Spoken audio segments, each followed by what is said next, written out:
আজ ভার্সিটিতে ফাগুন উপলক্ষে একটা প্রোগ্রাম রয়েছে। প্রোগ্রামে আমরা ফ্রেন্ডসরা মিলে একটা গ্রুপ ডান্স করব। সেই নিয়ে অভ্রের কি রাগ।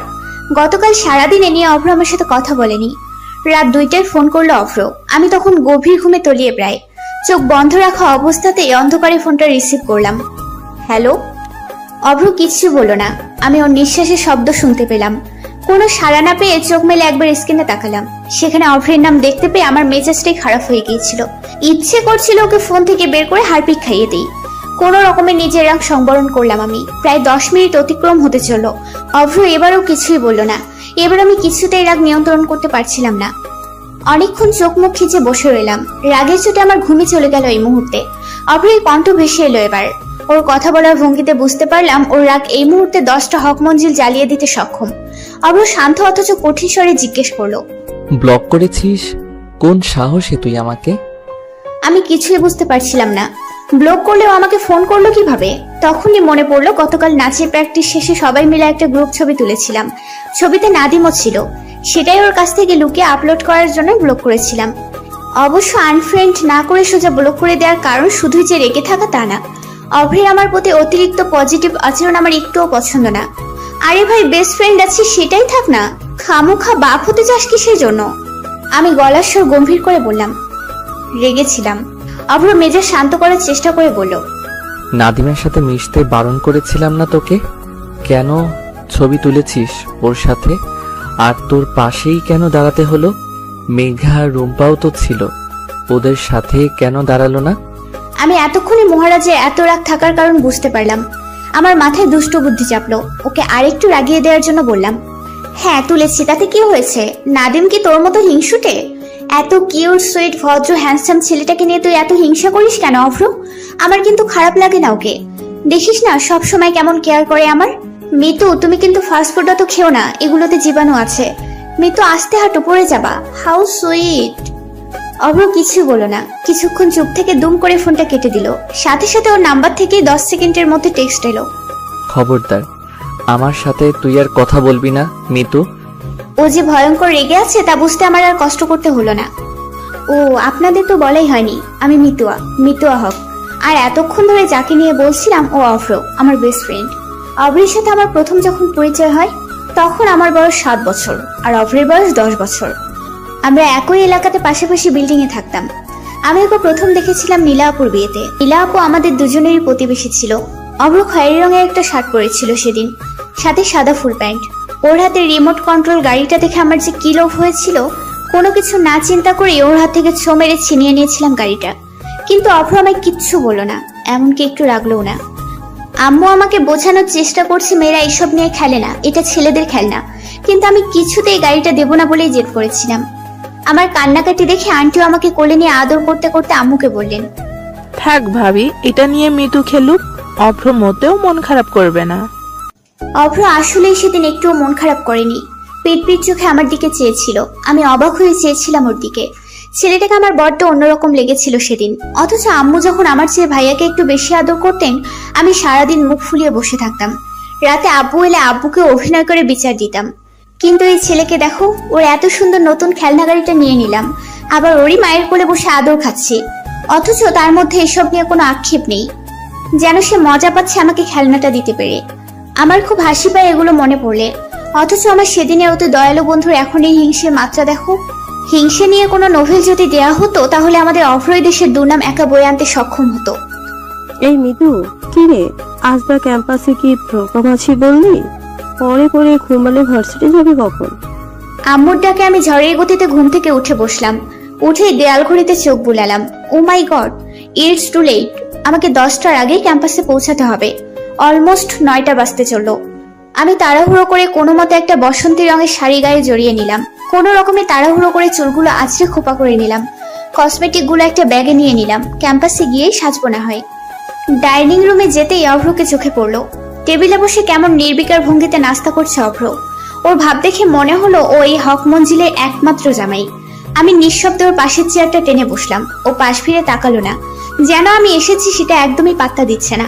আমার প্রচুর মেজাজ খারাপ হলো আম্মুর ওপর। এত জামাই আদর করার দরকার কি শুনি? অবশ্য এসব ভেবে কি লাভ? মাঝে মাঝে তো মনে হয় অভ্রই বুঝি আমার আম্মুর আসল ছেলে, আর আমাকে এনেছে রাস্তা থেকে কুড়িয়ে। তাই তো ওর আগমনে আম্মু চাঁদ পাওয়ার মতন খুশি হয়ে যায়। কিরে খাচ্ছিস না কেন? ছেলেটা সেই কখন থেকে বসে আছে আর মহারানী খুবই ভাঙলো না। আম্মুর কথায় আমি ব্যাপক অপমানিত বোধ করলাম। অভ্রের দিকে এক পলক তাকাতেই দেখতে পেলাম ও কেমন ভাব নিয়ে খাচ্ছে। ওর খাওয়ার ভঙ্গি দেখে মনে হচ্ছে আমার অপমানিত হওয়াতেও ভীষণ মজা পাচ্ছে। আমার রাগ এবার চরম মাত্রায়। মনে মনে ব্যাটাকে 100 বার গঙ্গার পানিতে চুবিয়ে ফেললাম। কিছুক্ষণ চোখ বড় বড় করে তাকিয়ে ওর প্লেটটা মুখের সামনে থেকে ছো মেরে সরিয়ে ধমকের স্বরে বললাম, ওঠ, লেট হয়ে গিয়েছে, আর খেতে হবে না। আম্মু বলল, ঠিকই, ছেলেটাকে নাস্তাটাও শেষ করতে দিবে না? কিছুই তো খেলো না অভ্রটা। আমি চোখ মুখ খিচে বললাম, হ্যাঁ, তোমার অভ্র তো কিছুই খায়নি। গরুর মাংস দিয়ে পরোটা, ডিম, কলা, এতক্ষণ তো আমিই ঠুসেছি সব। আমার কথার মানে বুঝতে পেরে আম্মু আমার প্লেটে তাকিয়ে কিছু বলতে যাবে তার আগে আমি হনহনিয়ে বেরিয়ে পড়লাম। অভ্র তখনও মিটিমিটি হাসছে। ওর হাসি দেখে আমার যেন পিত্তে জ্বলে যাওয়ার উপক্রম হলো। আমি কোনো কথা না বলে ওর বাইকের পেছনে বসে পড়লাম। পুরো রাস্তা আমি ওর সাথে কোনো কথা বলিনি। 1-2 বার ফ্রন্ট মিররে চোখ যেতেই দেখেছিলাম ও নিঃশব্দে আমার দিকে চেয়ে আছে। এর মধ্যে অভ্র বাইকটা একটা রেস্টুরেন্টের সামনে দাঁড় করিয়ে আমাকে জোর করে নাস্তা করালো। আমি খেতে না চাইলে জোর করে নিজের হাতেই খাইয়ে দিল। যেন আমার উপর ওর কত অধিকার। অভ্র এমনই। 20 মিনিটের মধ্যে আমরা ক্যাম্পাসে গেটের কাছে পৌঁছালাম। আমি ওর সাথে এবারও কোনো কথা বললাম না। বাইক থেকে নামতেই অভ্র পেছন থেকে আমার হাত টেনে ধরলো। তীক্ষ্ণ দৃষ্টিতে আমাকে একবার আগাগোড়া অবলোকন করে নিল, তারপর গম্ভীর মুখে বলল, শাড়িটা ব্লাউজের আরো একটু উপরে পড়তে পারিস না? 2 মিনিট সময় দিলাম, এর মধ্যে শাড়ি ঠিক কর। আমি পিঠে হাত দিতেই বুঝতে পারলাম পিঠের একাংশ খালি হয়ে আছে, তবে সেটা খুবই সামান্য। এই সামান্য ত্রুটিও অভ্রের চোখের হাতে সক্ষম হয়নি। আমি হাত দিয়ে শাড়িটা ঠিক করে নিলাম। তারপর চলে যাওয়ার জন্য পা বাড়াতেই অভ্র পুনরায় আমার আঁচল টেনে ধরলো। আমার ভীষণ অস্বস্তি হচ্ছিল। অভ্র সেসব তোয়াক্কাই করলো না। ছোট্ট একটা ব্যাগ থেকে 2 মুঠো লাল কাঁচি চুড়ি বের করলো। কিছুক্ষণ আমার মুখের দিকে তাকিয়ে মৃদু হেসে আমাকে কিছু বলার সুযোগ না দিয়েই চুপচাপ চুড়িগুলো আমার হাতে পরিয়ে দিল। তারপর আমার শাড়ির আঁচল টেনে মুখের ঘাম মুছতে মুছতে বলল, এটারই কমতি ছিল। বাসন্তী শাড়ির সাথে লাল চুড়িতেই তোকে মানাবে ইমাজিন করে দেখলাম, তাই এইটাই নিয়ে নিলাম। আর শোন, ফোন করবি যাওয়ার সময় আমাকে না দেখতে পেলে। আমি সিফাতদের সাথেই আছি। আমাকে পিট পিট চোখে তাকিয়ে থাকতে দেখে পুনরায় বাইকের চাবি ঘুরাতে ঘুরাতে বলল, শাড়ির ফাঁকে যদি আমার ব্যক্তিগত সম্পত্তির এতটুকু উন্মুক্ত হয়েছে তাহলে কিন্তু তোর খবর আছে মিতু। ওর হালকা ধমকে আমি যেন কেমন অধিকারবোধ গন্ধ পেলাম। আমার শরীর বেয়ে যেন কম্পন শুরু হয়ে গেল। অভ্রের এরকম আচরণ আমাকে মাঝে মাঝে বড্ড ভাবনায় ফেলে দেয়। ওর এমন তীক্ষ্ণ দৃষ্টিতে প্রতিবার আমি আমাদের সম্পর্কের ব্যতিক্রমী অর্থ খুঁজে পাই, যা আমায় অসম্ভব লাজুকলতায় মিলিয়ে রাখে। আমি পথভ্রষ্ট হই আর ভাবতে থাকি এই সম্পর্কের নাম কি শুধুই বন্ধুত্ব দেয়া যায়, নাকি এর চেয়েও বেশি কিছু। আমাদের প্রোগ্রাম শেষ হতে হতে প্রায় সন্ধ্যা হয়ে আসে। স্টেজে উঠে আমি 2-1 বার অভ্রকে খুঁজেছিলাম। ক্যাম্পাসের কৃষ্ণচূড়া গাছটার সাথে ঠেস দাঁড়িয়েছিল অভ্র। ওর চোখে মুখে শুধুই গম্ভীর্যতা। আমি যেন সেসব কোনো তোয়াক্কাই করলাম না। আমাদের নাচ শেষ হতে না হতেই আশেপাশে হইচই শুরু হয়ে গেল। স্টেজের আশেপাশে যারা ছিল তারা সবাই দৌড়ে অভ্রের হলের দিকে ছুটতে লাগলো। আমরাও কিছু না বুঝে দৌড়াতে লাগলাম। প্রফেসর মফিজুর রহমান স্যার, নাবিলা কামাল ম্যামও দৌড়াচ্ছেন সেদিকেই। হলের করিডোরের দিকে দিশা হয়ে দৌড়াচ্ছে রিয়াদ, আর ওকে ধরার জন্য পেছনে অভ্র দৌড়াচ্ছে। অভ্রের পেছনে ছুটছে পুরো ক্যাম্পাস। রিয়াদের নাকে মুখে রক্ত লেগে আছে। আমি কিছুতেই বুঝতে পারছিলাম না অভ্রকে কেন মারছে। আমার আর ভিড় ঠেলে সেদিকে যেতে ইচ্ছে হলো না। প্রচুর রাগ হলো অভ্রটার উপর। ওর এসব কাজের জন্য না ওর পড়াশোনায় কোনো প্রভাব পড়ে, আমি আছি সেই চিন্তায়। অবশ্য ক্যাম্পাসের সকলে অভ্রকে এত ভালোবাসে যে কোনো ঝামেলা হলে নিঃসন্দেহে সবাই অভ্রের পক্ষই নেবে। এদের ধারণা অভ্র কখনো অন্যায় কিছু করতে পারে না, যদি করে সেটার পেছনেও ন্যায় কারণ রয়েছে নিশ্চয়ই। ওকে এত ভালোবাসার কারণ শুধুই যে ভালো রেজাল্ট তা না, মানুষ হিসেবে অভ্র সেরাদের সেরা, এমনটাই সকলে মনে করেন। ক্যাম্পাসের যে কারো বিপদে অভ্রই সবার আগে এগিয়ে যায় সাহায্যের জন্য। মফিজুর স্যার তো প্রায়ই বলেন, এভাবে স্ট্রং লিডারশিপ কোয়ালিটি উঠো, এটা ধরে রেখো আজীবন। এসব ভাবতে ভাবতে দেখলাম মেঘা হাঁপাতে হাঁপাতে আমার সামনে এসে দাঁড়ালো। আমি জিজ্ঞেস করলাম, কিরে এমন সাপের মতন ফোঁসফোঁস করছিস কেন? দোস্ত প্লিজ রিয়াদকে বাঁচা, অভ্র ওকে মাইরাই চলবে আজকে। আমি হতম্বিত হওয়ার স্বরে জিজ্ঞেস করলাম, মানে অভ্র এখনো মারছে? কিন্তু কারণটা কি, জানিস কিছু?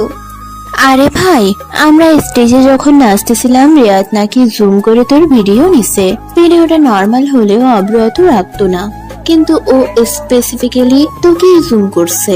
আর এমন এমন অ্যাঙ্গেলে ভিডিওটা করছে কি বলবো তোকে। ভিডিওটা করার সময় আশেপাশের কয়েকজন দেখছে, ওরাই অব্রকে জানাইছে। মেঘার কথা শুনে আমি যেন আকাশ থেকে পড়লাম।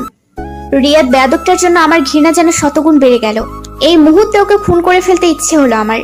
দোস্ত প্লিজ ওকে বাঁচা। ওর আব্বা কিন্তু এলাকার কমিশনার, কিছু একটা দুর্ঘটনা হইয়া গেলে বিপদ কিন্তু অব্রই পড়বো। মেঘার কথায় আমি যেন সম্বিত খুঁজে পেলাম। ঠিকই তো, আমার কারণে কেন অভ্র সাফার করবে? তাছাড়া ভুলটা তো আমারই। আর কোনো কিছু চিন্তা না করে দৌড় লাগালাম। অভ্র এখনো বেধড়ক ভাবে পেটাচ্ছে ওকে। আশেপাশের কেউ ওকে আটকে রাখতে পারছে না। ভিড় ঠেলে আমি ওর সামনে গিয়ে দাঁড়ালাম। অভ্র আমাকেও গ্রাহ্য করলো না, গরম চোখে শুধালো। সর সামনে থেকে। আমি সরলাম না। ওর হাত থেকে লাঠিটা নিয়ে ওকে দুই হাত দিয়ে জাপটে ধরে ঝরঝর করে কাঁদতে কাঁদতে বললাম, আর মারিস না অভ্র, প্লিজ বাসায় চল। অভ্র কিছুই বলল না। হাতের লাঠিটা একপাশে ফেলে আমাকে ছাড়িয়ে নিঃশব্দে প্রস্থান নিল। সেদিনের পর থেকে অভ্রের সাথে আমার 4 দিন যাবৎ কোনো কথা হয়নি। আমি অনেকবার ফোন করেছি, টেক্সট করেছি, ও কোনো কিছুতে রেসপন্স করেনি। এই প্রথম অভ্র আমার সাথে এতদিন কথা না বলে থাকলো। রাতে ছাদে উঠে ওর বারান্দার দিকেও তাকিয়ে থেকেছি প্রতিদিন। আমাকে দেখা মাত্রই অভ্র রুমে চলে যেত। অভ্রের এমন অদ্ভুত রূপ আমি আগে কখনোই দেখিনি। আমার ভীষণ মন খারাপ হয়ে গেল। পঞ্চম দিনে আমি এদিক সেদিক না চিন্তা করে সোজা অভ্রদের বাসায় চলে গেলাম। কলিং বেলে চাপ দিতে আন্টি হাসি মুখে দরজা খুললো, যেন আমার উপস্থিতি ওনাকে একটু অবাক করেনি, কিংবা আমি আসবো বলেই জানতেন আন্টি। আমাকে দেখা মাত্রই জাপটে ধরে অভিমানী মুখ করে বললেন, আন্টির কথা কি একটুও মনে পড়ে না তোর? বাসা থেকে বেরিয়ে 2 পা এগোলেই তো চলে আসতে পারিস। এত নিষ্ঠুর হলে কবে থেকে রে? আমি আন্টিকে জড়িয়ে ধরে বললাম, তুমিও তো আসো না আমাদের বাসায়, নিষ্ঠুর কি আমি একা? রুম থেকে অয়ন ভাইয়ের শ্বাস শোনা গেল। কিরে মিতু, থাকিস কোথায়? তোকে তো দেখি না রে। ভার্সিটিতে উঠে বুঝি বড় হয়ে গেছিস? তাহলে বিয়ে টিয়ে দিয়ে দেই, কি বলিস? অয়ন ভাইয়ের কথায় ভাবি আর আন্টি একসাথে হেসে ফেললো। আমি মুখ ফুলিয়ে বললাম, হ্যাঁ তা তো দেবেই, খুব জ্বালাচ্ছি না তোমাদের? ভাবি আমার হাত ধরে টেনে ঘরে নিতে নিতে বললেন, হয়েছে, ভাই বোনেতে মিলে পরে ঝগড়া করবে। মেয়েটাকে বাইরে দাঁড় করিয়ে রাখার ইচ্ছে নাকি তোমাদের? সোফায় বসে আমি অয়ন ভাই আর আন্টি মিলে ক্রিকেট খেলা দেখছি। খেলা না বুঝলেও আমার ভীষণ মজা লাগছে। ভাবি একটু পরপর এটা সেটা নাস্তা বানিয়ে দিয়ে যাচ্ছে। অয়ন ভাই একটু পরপর লাফিয়ে উঠে মাথায় হাত দিয়ে গম্ভীর কণ্ঠে বলছে, শিট শিট মিতু, আজকেও মনে হয় হারবো রে। সবার সাথে খুশ গল্পে কখন দুপুর হয়ে গেল আমি খেয়ালই করলাম না। এত কিছুর মধ্যে আমি অভ্রের কথাই ভুলে গেলাম। আন্টি আর ভাবি আমাকে কিছুতেই বিকেলের আগে যেতে দেবেন না বলে সিদ্ধান্ত নিয়ে ফেলেছেন। আম্মুকেও ফোন করে জানিয়ে দিলেন যেন আমাকে নিয়ে চিন্তা না করে। বিকেলে অয়ন ভাইয়া দিয়ে আসবে বাসায়। 1:30টার মধ্যে প্রায় সকলের খাওয়াই শেষ। খেলাম না শুধু আমি। অভ্রের কথা জিজ্ঞেস করায় আন্টি বলল, বাইরে আছে কোথাও, চলে আসবে, তুই খেয়ে নে। আন্টিকে বললাম অভ্র এলে আমি খাবো। এটা শুনে আন্টি আর আমাকে জোর করলেন না, মিটিমিটি হাসলেন। আমি এই হাসির অর্থ খুঁজে পেলাম না। দুপুর 2টার দিকে অভ্র কাকবেচা হয়ে বাসায় প্রবেশ করলো। আন্টি হন্তদন্ত পায়ে ওকে তোয়ালে এনে দিল। অভ্র তখন আমাকে খেয়াল করেনি। কিছুক্ষণ পর গোসল শেষ করে পরনে একটা তোয়ালে পেঁচিয়ে খালি গায়ে আরেকটা তোয়ালে দিয়ে চুল মুছতে মুছতে ড্রয়িং রুমে প্রবেশ করলো। এসে আমাকে সোফায় বসে থাকতে দেখে অভ্র একটুও চমকালো না, এমনকি কথাও বললো না। আমি আত্মসম্মান বিসর্জন দিয়ে নিজে থেকে বললাম, কেমন আছিস অভ্র? ফোন ধরিস না কেন তুই? তোর সাথে কথা না বললে আমার মাথা কিলবিল করে বন্ধু। অভ্র তীক্ষ্ণ দৃষ্টিতে আমাকে একবার দেখে নিল। আমার কথা জবাব না দিয়ে বলল, খেয়েছিস? না। আমিও খাইনি। ওঠ, আমাকে ভাত বেড়ে দিবি। আমি ভ্রু কুচকে ওর দিকে চেয়ে রইলাম। বলে কি, যে মেয়েকে এখনো আম্মু ভাত মুখে তুলে না দিলে খাই না, তাকে কিনা ভাত বেড়ে দেওয়ার আদেশ করা হচ্ছে? অভ্র আমায় হা করে তাকিয়ে থাকতে দেখে পুনরায় বলল, কথা কানে গেল না মনে হয়? আমি না খেয়ে আছি কেউ কি শুনতে পেলো? আন্টি অলরেডি সব খাবার টেবিলে গুছিয়ে রেখেছিলেন আমাদের জন্য। আমি সেগুলোই অভ্রের প্লেটে একটু একটু করে বেড়ে দিলাম। তারপর বসে নিজের প্লেটে ভাত নিতে যেতেই অভ্র আমার হাত টেনে ধরলো। কি হলো? অভ্র কোনো জবাব দিল না। তারপর নিজের প্লেটের খাবার থেকে মেখে আমাকে খাইয়ে দেওয়ার জন্য হাত বাড়ালো। আমি কিছুই বুঝতে পারছিলাম না। আমাকে চুপ থাকতে দেখে অভ্র বলল, হা করবি নাকি দিব এক চর? আমি হা করলাম। অভ্র আমাকে খাইয়ে দিচ্ছে। রান্না এত ভালো হয়েছে যে আমি খেয়ালই করলাম না অভ্র শুধু আমাকেই খাইয়ে দিচ্ছে, নিজে কিছুই খাচ্ছে না। আমি হাত মুখে নিতে নিতে বললাম, তুই খাচ্ছিস না যে? অভ্র এবারও কিছুই বলল না। খাওয়া শেষ হলে নিজ হাতে খাবারগুলো গুছিয়ে রাখলো। তারপর প্লেটগুলো ধুতে ধুতে বলল, বাইরে থেকে খেয়ে এসেছি আমি। অভ্রকে আমি বহু সময় ধরে চিনি, আবার যেন একদমই চিনি না। মাঝে মাঝে আমার ভীষণ কৌতূহল হয় অভ্রকে জানবার জন্য। এই ছেলেটাকে মাঝে মাঝে আমার কেমন অন্যরকম মনে হয়। এই অভ্র আমায় প্রতি কাজে উপলব্ধি করায় সে আমায় প্রতিনিয়ত বিস্ময় করা থেকে কখনোই বিরত থাকবে না। আমাকে তাকিয়ে থাকতে দেখে অভ্র বলল, চা খাবি? আমি মাথা উপর নিচ করে বুঝালাম হ্যাঁ খাবো। কিছুক্ষণের মধ্যে অভ্র চা বানিয়ে আনলো। আমি চা খেতে খেতে টিভি দেখছি আর অভ্র আমার পাশে বসে কানে হেডফোন লাগিয়ে গান শুনছে। আমার বারবার মনে হচ্ছে অভ্র আমার দিকে তীক্ষ্ণ দৃষ্টিতে চেয়ে আছে।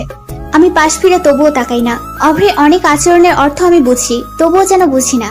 ওর চোখ দুটো প্রতিবার আমায় অনেক কিছুই বলে। আমি তবুও মুখ ফিরিয়ে নেই এবং তাদের জানিয়ে দিই আমি তার চক্ষুদয় পড়তে ইচ্ছুক নই।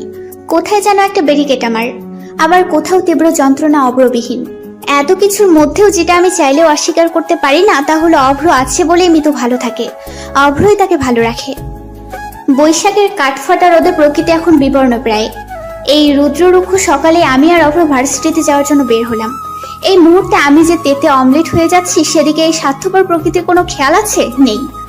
রাস্তায় বের হয়ে আমার মনে হলো পৃথিবীর সব ফালতু ব্যাপার নিয়ে মানুষের যত আক্ষেপ, অথচ চৈত্রের রাক্ষসী রূপের বর্ণনা দিয়ে কোনো কবি সাহিত্যিকরা কি বিভৎস কিছু লিখতে পারেনি?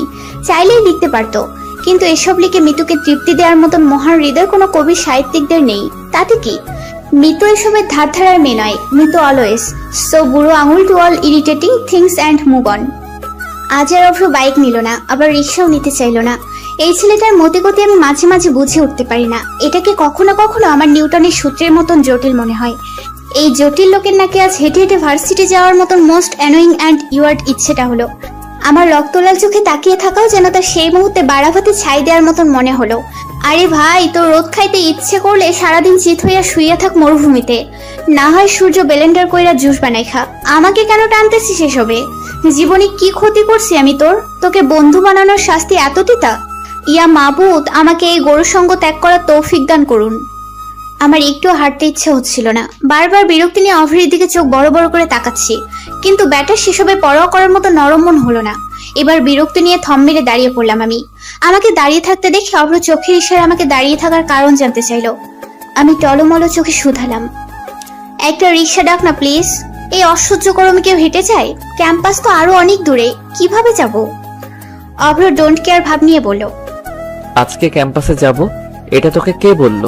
আর এইটুকু রাস্তা হাঁটতে তোর শরীরে ঠোসা পড়ে গেল? তোর বাপ তোকে প্রোটিন জাতীয় খাবার থেকে বঞ্চিত থাকতে বলেছে বুঝি? নিয়ম করে পুষ্টিকর খাবারের পরিবর্তে হরলিক্স খাওয়ালে তো এমনই হওয়ার, নাকি তোর বাপের জাপানি টাকায় আকাল পড়েছে? ওর কথায় আমি যেন আকাশ থেকে পড়লাম। এই অসভ্য অভদ্রটার সাথে আমার এক পাও এগোতে ইচ্ছে হলো না। আমি বিরক্তি নিয়ে বললাম, কথায় কথায় আমার বাপকে কেন টানিস অভ্র? আব্বু তোকে পছন্দ করে না বলে তুইও বড়দের রেসপেক্ট করবি না? আর ক্যাম্পাসে না গেলে আমাকে টেনে হেঁচড়ে কেন আনলি তুই? তোর চেহারা দেখাইতে? অভ্র শার্টের কলার ঝাঁকাতে ঝাঁকাতে বলল, তাকাতেই পারিস। আফটার অল আমার মতন স্মার্ট বয় পাশাপাশি হাঁটলে যে কোনো মেয়েরই মনোযোগ স্ট্যাচু হয়ে যাবে। ওর কথায় আমি বিরক্তিতে চোখ বন্ধ করে নিলাম। এই মুহূর্তে আমার ইচ্ছে হচ্ছে অভ্রের চুল ছিঁড়ে গরু ছাগলকে খাইয়ে দিতে, কিন্তু আফসোস পারলাম না। আমাকে এভাবে তাকিয়ে থাকতে দেখে অভ্র বলল, তোর কোনো আইডিয়া আছে তোকে যে পেত্নির মতন লাগছে? চোখ সরা। তোর এই চোখে তাকায় থাকা অবস্থায় একটা ছবি নিলে আমাদের শিক্ষককে পেতনি বলে চালিয়ে দিয়ে ভাত খাওয়ানো যাবে মিতু। নেহাত আমি ভীষণ দয়ালু, তাই তোর এসব ভয়ঙ্কর রূপ রোজ দেখার পরেও হার্ট অ্যাটাক করবি না। তোর জন্য মায়া লাগে তো। ওর কথায় রেগে আমি রণমূর্তি রূপ ধারণ করলাম। আমাকে এক্ষুনি বাসায় দিয়ে আসবি তুই অভ্র। অভ্র শার্টের হাতা ফোল্ড করতে করতে বলল, চুপ থাক একটু, আর হাঁটতে না পারলে কোলে ওঠ আমার। তোকে কোলে নিতে আমার কিন্তু প্রবলেম নাই। Are you ready darling? আমি বিরক্তি নিয়ে বললাম, ইম্পসিবল, গো টু হেল, আমি একাই যেতে পারবো বাসায়। অভ্র আমার হাত টেনে বলল, আরে বাপ, একটু পরে তো বাসে উঠবই, এমন করছিস কেন? একটু ভদ্র মহিলার মতো হাঁটতে পারিস না? বাপের মতো কেমন মির্জাফর হয়ে যাচ্ছিস দিন দিন। আমি ভ্রুকুচকে জিজ্ঞেস করলাম, বাসে উঠছি মানে কোথায় যাব? সেটা গেলেই জানতে পারবি। রীতিমতো টেনে হেঁচড়ে আমাকে বাসে ওঠালো অভ্র। কিছুক্ষণ বিরক্তি নিয়ে বসে থেকে ক্লান্ত হয়ে কখন অভ্রের কাঁধে মাথা রেখে ঘুমিয়ে পড়েছিলাম খেয়াল করিনি। অভ্র সবার মতো না, ওকে আমি সেই ছোট্টবেলা থেকেই জানি। তাই ওকে যে কোনো পরিস্থিতিতেই চোখ বন্ধ করে বিশ্বাস করতে আমার একবারও ভাবতে হয় না। He is my comfort zone. Abhra মানে মিতুর কিছুই হবে না। এই তো সেদিনের কথা। ক্যাম্পাসে 104 ডিগ্রি জ্বর নিয়ে আমি ঘাড় কাত করে ব্রেঞ্চে বসে আছি। কারোর সাথে কথা বলার শক্তিটুকু আমার নেই। ক্লাস শেষে গেটের বাইরে যেতেই অভ্রকে দাঁড়িয়ে থাকতে দেখতে পেলাম। ওকে দেখা মাত্র আমার সকল দুর্বলতা বেরিয়ে আসতে চাইলো। আমি মলিন চোখে অভ্রকে দেখে নিলাম। কিছু বলতে যাব তার আগে অভ্র ঝড়ের গতিতে বাইক থেকে নেমে আমায় ধরে ফেললো। আমি আমার সর্বস্ব শক্তি হারিয়ে ফেললাম। তারপর কি হলো আমার মনে নেই। 4 ঘন্টা পর নিজেকে হসপিটালের বেডে শুয়ে থেকে হাতে স্লাইন লাগানো অবস্থায় আবিষ্কার করলাম। আমার জ্ঞান ফিরতে দেখে আম্মু আমাকে জড়িয়ে ধরে হাউমাউ করে কান্না জুড়ে দিয়ে বলেছিল, অভ্রটা না থাকলে যে কি হতো। ছেলেটা 4 ঘন্টা ধরে কেমন উন্মাদের মতো করছে। তোর ঔষধপত্র যা লাগে সব অভ্র দৌড়াদৌড়ি করে এনেছে। আমি ক্লান্ত চোখে আম্মুর কথা শুনছিলাম। কিছুক্ষণ পর আন্টি আর ভাবি এলেন আমায় দেখতে। অভ্র এলো না। আরো 1 ঘন্টা ঘুমিয়ে চোখ মেলার পরই চোখের সামনে কারো শান্ত চাহনি আবিষ্কার করলাম। অভ্র আমার বেডের পাশেই বসে আছে। ওকে কেমন ক্লান্ত দেখালো, চোখগুলো ফুলে ফুলে আছে। আমাকে তাকিয়ে থাকতে দেখে অভ্র শান্ত অথচ কঠিন গলায় বলল, এমন না করে প্লিজ, একেবারেই আমাকে মেরে ফেল তুই। আমার শান্তি তো তোর সহ্যই হয় না, তাই না? ঠিক মতো খাওয়া দাওয়া করবি না, শরীরে রোগ বাঁধিয়ে বসে থাকবি, লো প্রেশার নিয়ে পাকিস্তানি সিরিয়াল দেখবি। তোর এনআইডি কার্ডে 21 বছর বয়সের জায়গায় 10 বছর দেওয়া উচিত, মিতু। আমি সেদিন কিছুই বলিনি ওকে। ওর প্রতিটা বাক্যই কেমন যত্নশীল লাগছিল আমার। আমাকে শান্ত বাচ্চাটির মতো হাসি মুখে চেয়ে থাকতে দেখে অভ্র বলেছিল, হাসবি না তুই, একদম হাসি বন্ধ। আর কোনোদিন এমন আনডিসিপ্লিন চলাফেরা যদি দেখেছি, আমাকে হার্ট অ্যাটাক দেওয়ার অপরাধে তোর 14 গোষ্ঠীকে জেলের ভাত খাওয়াবো, দেখিস। অভ্র এই কথা শুনে আমি বেশ শব্দ করেই হেসে ফেললাম। ভুলে গেলাম সকল অসুখ, সকল ব্যথা। অবশ্য পুরোটা অভ্রই আমার কাছে একটা কমফোর্ট জোনের প্যাকেট। পৃথিবীতে বাবা আর ভাইয়ের পরে একটা ছেলেই আমার সবসময় নিরাপদ অনুভব করায়, যার কারণে অভ্রকে শুরু থেকে বেস্ট ফ্রেন্ডের প্রমোশন করিয়ে দিয়েছিলাম। অভ্র নিচু হয়ে বসলো, যেন আমার মাথাটা ওর কাজ ছুতে কষ্ট করতে না হয়। আমার ঠোঁটে প্রশান্তির হাসি। ঢাকা থেকে বাসে করে আমরা কুমিল্লার দাউদকান্দি উপজেলায় এসে পৌঁছালাম। বাসের পুরোটা সময় অভ্র কাকে যেন বারবার ফোন করে জানাচ্ছে আমরা কখন কোথায় আছি। আমি ভ্রুকুচকে ওর দিকে জিজ্ঞাসা সূচক দৃষ্টিতে তাকাতেই প্রতিবার জবাব দিয়েছে, তোকে কিডন্যাপ করার প্ল্যান করতেছি দোস্ত। Are you prepare to accept me as your kidnapper? প্রতিবার আমি বিরক্তি নিয়ে আবার ঘুমিয়ে পড়েছি। আমরা দাউদকান্দি ফ্লাইওভারের নিচে দাঁড়িয়ে। আমি কিছুই বুঝতে পারছি না। আমি যেন এবার ভীষণ উদ্বেগ হয়ে পড়লাম ভেতরে ভেতরে। বারবার মনে হচ্ছিল আমার অভ্রের সাথে এত দূর আসাটা ঠিক হয়েছে কিনা। তার উপর আব্বু আম্মুকেও জানানো হয়নি। আমার ভয় হচ্ছে শুধু আব্বুকে নিয়ে। এসব ভাবতে ভাবতেই দেখলাম অল্প বয়সী 2 জন ছেলে দূর থেকে অভ্রকে দেখে দৌড়ে এসে জড়িয়ে ধরলো। আমি ভেবা চাকা খাওয়ার নাই তাকিয়ে রইলাম কিছুক্ষণ ওদের দিকে। ওদের কুশল বিনিময় চলল বেশ অনেকক্ষণ যাবত। তারপর কালো শার্ট পরা ছেলেটি আমাকে হাসি খুশি মুখ করে জিজ্ঞেস করলো, কেমন আছো মিতু আপু? আমি বিস্ময় নিয়ে জিজ্ঞেস করলাম, তুমি আমাকে চেনো? ছেলেটি হেসে জবাব দিল, হ্যাঁ, উগ্র ভাইয়া, ফুপি, অয়ন ভাইয়া, ওরা সবাই তো তোমার কথা বলে। তোমার ছবিও কতবার দেখিয়েছে ফুপি আমাদের। আন্টিকে বারবার ফুপি বলাতে আমার বুঝতে অসুবিধা হলো না অভ্র আমাকে ওর নানা বাড়ি নিয়ে এসেছে। আমি বুঝতে পারছি না অভ্র হঠাৎ এখানে কেন নিয়ে এলো আমায়। আবার মনে মনে ভাবতে লাগলাম হয়তো কোনো কাজে এসেছে, আর কোনো সঙ্গ না পেয়ে আমাকেই টেনে হিচড়ে নিয়ে এসেছে। কিন্তু আন্টি ওদের আমার ছবি দেখিয়েছে, ব্যাপারটা কেমন রহস্যজনক মনে হলো আমার। আমি কৌতূহল নিয়ে অভ্রকে জিজ্ঞেস করলাম, অভ্র, এখানে কেন আসলাম আমরা? বিকেলের আগে যেতে পারবো তো? আমি কিন্তু বাসাতে এসব ইনফর্ম করি নাই, তুই ভালো করেই জানিস সেটা। অভ্র আমার সামনে উঠতে থাকা চুলগুলো কানের কাছে গুজে দিয়ে বলল, আপনার সেসব নিয়ে ভাবতে হবে না ম্যাডাম। তাছাড়া আপনি এখানে আছেন সেটা আন্টি অলরেডি জানে। আমি আটকে উঠে জিজ্ঞেস করলাম, জানে মানে? এই অভ্র, তুই বলে দিস আম্মুকে? হায় হায়, এখন কি হবে? আব্বু জানতে পারলে আমি শেষ রে। আর আম্মু জানলে তুই আমাকে কেন জানালি না আগে? অভ্র বিরক্তি নিয়ে বলল, জানালে মনে হয় তুই ঢ্যাং ঢেঙিয়ে চলে আসতি। বেশি কথা বলিস তুই, চুপচাপ হাট। আর আমি বলিনি কিছুই। আম্মুই গতকাল আন্টিকে বলেছে যাতে তোকে দীপার বিয়েতে যেতে দেয় আমার সাথে। আম্মুরা গতকালই এসে পড়েছে। আমরা বিপা মানে তোর মামাতো বোনের বিয়েতে এসেছি অভ্র? এই গাধা, আগে বলতে পারিসনি এটা? আগে বলে আমি ভালো কিছু পরে আসতে পারতাম। শিট, একটু দেখ তো আমাকে ঠিকঠাক লাগছে কিনা। অভ্র তীক্ষ্ণ দৃষ্টিতে আমাকে একবার আগাগোড়া দেখে নিয়ে মুখে রহস্যময় হাসি ঝুলিয়ে চুপচাপ হাঁটতে লাগলো। ওকে চুপ থাকতে দেখে আমি জিজ্ঞেস করলাম, কি রে, কেমন লাগছে বললি না তো? অভ্র আমার দিকে এক পলক তাকিয়ে দুঃখী দুঃখী কণ্ঠে হাত জোর করে বলল, মিতু প্লিজ আমাকে বাঁচতে দে, আর কোনোদিন এত নিখুঁতভাবে তোর দিকে তাকাতে বলবি না। আমি যথেষ্ট ধৈর্যশীল মানুষ, তুই কিন্তু আমার মতো নিষ্পাপ পুরুষের ধৈর্য পরীক্ষা করছিস। আমি বিস্ময় নিয়ে ভেবাচেকা খাওয়ার নেয় মাথা চুলকাতে চুলকাতে প্রশ্নসূচক দৃষ্টিতে ভ্রুকুচকে তাকিয়ে রইলাম ওর দিকে।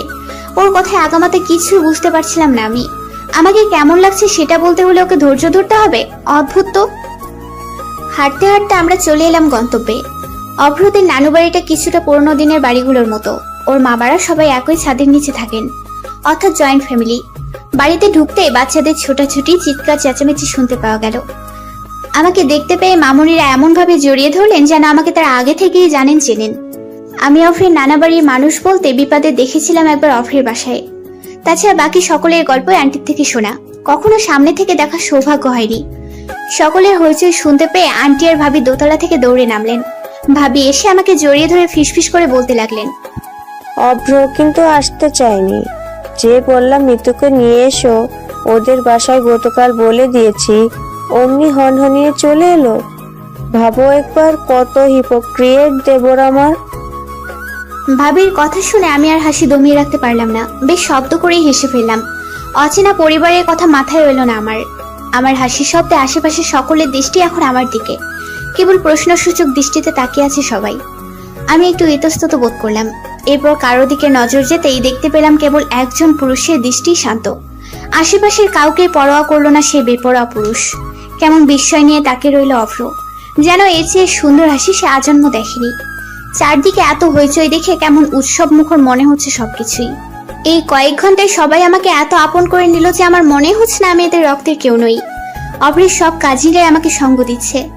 তার মধ্যে একজন আছে যাকে আমার ভীষণ ভালো লাগলো। মেয়েটার নাম স্মৃতি। বাকি সবার চেয়ে ওকে আমার বেশ মিষ্টি লেগেছে। মেয়েটা অত্যন্ত মিশুক ধরনের। এইটা নাও। আমার হাতে একটা প্যাকেট ধরিয়ে দিয়ে স্মৃতি পুনরায় নিজের কাজে চলে গেল। এমনকি প্রশ্ন করার সময়টুকুও দিল না। আমি খুলবো না ভেবেও কৌতূহল নিয়ে প্যাকেটটা খুলেই ফেললাম। একটা সাদা গোলাপ আর একটা সবুজ রঙের শাড়ি। আমি বিস্ময় নিয়ে কিছুক্ষণ তাকিয়ে শাড়ির ভাঁজ খুলতে একটা চিরকুট বেরিয়ে এলো, যাতে খুব যত্ন করে লেখা, শুভ্র ফুলের খোপায় যেন শুভ্র ফুলই দেখতে পাই। আমার ফুলের জন্য শাড়ির চেয়ে শ্রেষ্ঠ উপহার অন্যটি পেলাম না। আমার খুব ইচ্ছে হয় জানিস, তোকে আজীবন শাড়িতে দেখা। গিন্নিদের মতো শাড়ি পরে আমাকে শাসন করবি, ভাত বেড়ে খাওয়াবি, আমার বাচ্চাদের খেয়াল রাখবি। আরো কত শত ভাবনা আমার। সেসব ভাবনা আপাতত দমিয়ে রাখলাম। শোন, পাশে আরেকটা প্যাকেটে পেটিকোট আর ব্লাউজ আছে। এই মুহূর্তে রেডিমেডটাই ম্যানেজ করতে পেরেছি, ফটাফট পরে ফেল। আমি বারান্দায় দাঁড়িয়ে চিরকুটটা পরে থম মেরে বসে পড়লাম আমি। খুব লজ্জা লাগছিল আমার। এটা যে অভ্রই পাঠিয়েছে তা যেন বিশ্বাস করতে চাচ্ছি না। আমার কেন জানি না একটুও রাগ হলো না অভ্রের ওপর। ওর সামনে গিয়ে জিজ্ঞেস করতে ইচ্ছে হচ্ছে না কেন লিখেছি সেগুলো, কোন অধিকার নিয়ে। আমি শাড়ি পরেছি বেশ অনেকক্ষণ হয়, কিন্তু আমার কেন জানি না বাইরে যেতে সাহস হচ্ছে না। শরীরের শীতল কাঁপুনি নিয়ে বসে রইলাম রুমেই। এই অভ্রকে আমার জানা নেই। এ যে এক অন্যরকম পুরুষ। তার তীক্ষ্ণ দৃষ্টিতে তাকিয়ে থাকা আবেগময় চিরকুট আমায় যেন খুব বিশাল কিছুর ইঙ্গিত দিচ্ছে। এসব ভাবতে ভাবতে হঠাৎ দরজায় ছিটকানি লাগানোর আওয়াজ কানে এলো আমার। আমি ঝটপট পেছনে তাকালাম। অভ্র। ওকে দেখে আমার তাৎক্ষণিক কি যেন হলো। আমার মুখে কোনো শব্দ নেই। লজ্জায় ভয়ে আমি মিয়ে গেলাম। নিঃশব্দ পায়ে আমার সামনে এসে দুই হাত বেঁধে কেমন নির্বিকার ভঙ্গিতে দাঁড়ালো অভ্র। আমি চোখ তুলে তাকাতে পারলাম না। অভ্র স্বাভাবিক কণ্ঠে বলল, আমাকে এতক্ষণ দাঁড় করিয়ে রাখার জন্য তোকে কি শাস্তি দেওয়া যায় বলতো? আমি আমতা আমতা করে বললাম, অভ্র প্লিজ, আমার কেমন যেন লাগছে, তুই চলে যা। কেউ এসে পড়লে ব্যাপারটা খারাপ দেখাবে। তক্ষুনি আন্টির কণ্ঠ ভেসে এলো, কি রে মিতু, রেডি হচ্ছিস নাকি? দরজা বন্ধ কেন? আমি ভয়ে জবুঠুবু হয়ে ঢোক গিলে অফ্রির দিকে তাকালাম। আমার অবস্থা দেখে অব্র ঠোঁট টিপে হাসছে। ভীষণ রাগ হলো ওর ওপর। আমি কাঁপা কাঁপা গলায় জবাব দিলাম, আর 10 মিনিট দাও আন্টি, আমি অলমোস্ট রেডি হয়ে গিয়েছি। আন্টি চলে গেল, সাথে রেখে গেল তারই গর্ভে ধারণ করা আতঙ্কটাকে। আমি চোখ বড় বড় করে অফ্রির দিকে তাকালাম। কড়া গলায় কিছু বলতে যাব, তখনই ওর শীতল হাতের স্পর্শ আমার ঘাড়ে লাগলো। অভ্র পেছন থেকে আমার গলাটা ধরে একদম ওর মুখের সামনে নিয়ে এলো। আমি চোখ বন্ধ করে ফেললাম। আমাকে কিছু বলার সুযোগ না দিয়ে ওর ঠোঁটের স্পর্শ বসিয়ে দিল আমার গালে। তারপর কানের কাছে ফিসফিস করে বলতে লাগলো, তুই নিকোটিন কিংবা অভ্যাস নস, তুই আমার মায়াবতী মিতু। পৃথিবীর সকল আসক্তি আমায় কাবু করে রাখলেও সেখান থেকে একমাত্র আমাকে ফিরিয়ে আনতে সক্ষম তোর স্নিগ্ধ মুখ, তোর কাজল রাঙা চোখ, তোর চিবুকের তিল।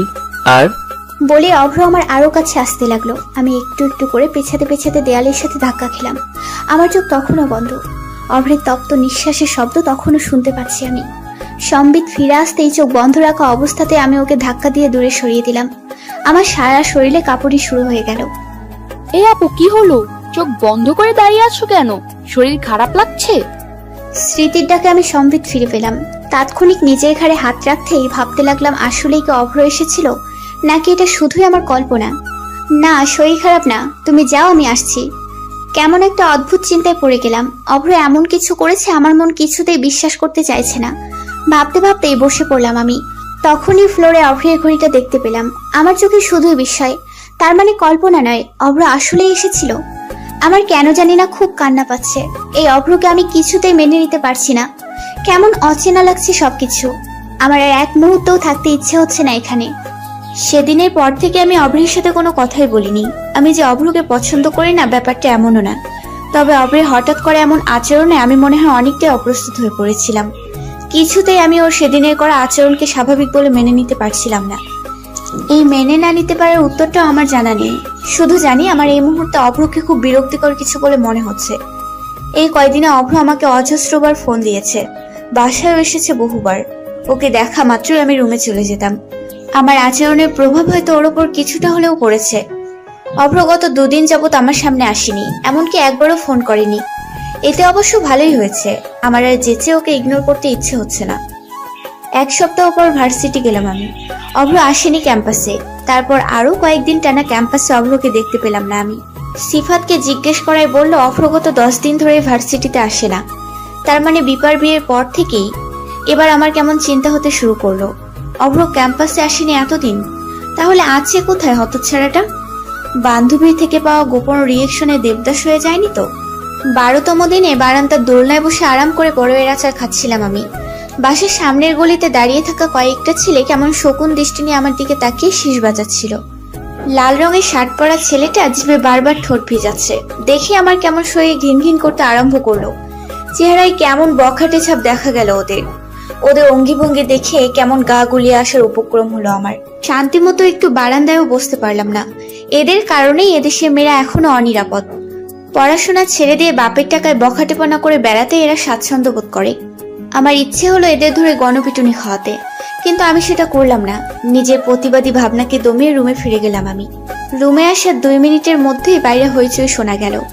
চিৎকার চেঁচামেচিতে আমি আর আম্মু গেটের বাইরে আসতেই দেখতে পেলাম ওই ছেলেগুলোর মধ্যে লাল শার্ট পরা ছেলেটা অভ্রের পা ধরে বসে আছে। আমাকে দেখা মাত্রই ছেলেটা হাঁটু গেড়ে বসে হাত জোর করে বলতে লাগলো, আফা মাফ কইরা দেন, আর এমন করবো না, ভাইরে কোন সাইডা দিতে। বলে আবার কান্না শুরু করে দিল। আম্মু কিছুই বুঝতে পারছিল না, কেমন বিস্ময় আর হতভম্ব হওয়ার ন্যায় তাকিয়ে রইল আমার দিকে। তারপর ইশারায় আমিও বোঝালাম যে আমিও কিছুই জানি না। আমার থেকে উত্তর না পেয়ে আম্মু অভ্রকে জিজ্ঞেস করলো, কি রে, কি করছে ওরা? মারছিস কেন এভাবে? অভ্র কিছু বলার আগেই ফারদিন বলে উঠলো, মারবো না কি করব? শালাকে কত বড় সাহস জানেন আন্টি?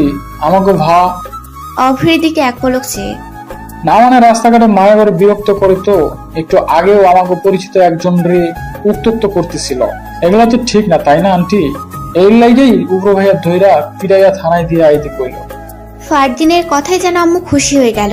ওর মাথায় হাত বুলিয়ে বলতে লাগলো, খুব ভালো কাজ করছো বাবা। ওদেরকে আসলেই পুলিশে দেওয়া উচিত। আর তোমাদের মতো ছেলেরা আছে বলেই এই দেশে এখনো অনেক অঘটনের হাত থেকে মেয়েরা বেঁচে যাচ্ছে। যে মেয়েটাকে উত্ত্যক্ত করছে সেও তো তোমার আর অভ্রের বোনের মতোই, তাই না? আম্মুর কথায় অভ্র হঠাৎ কেসে উঠলো।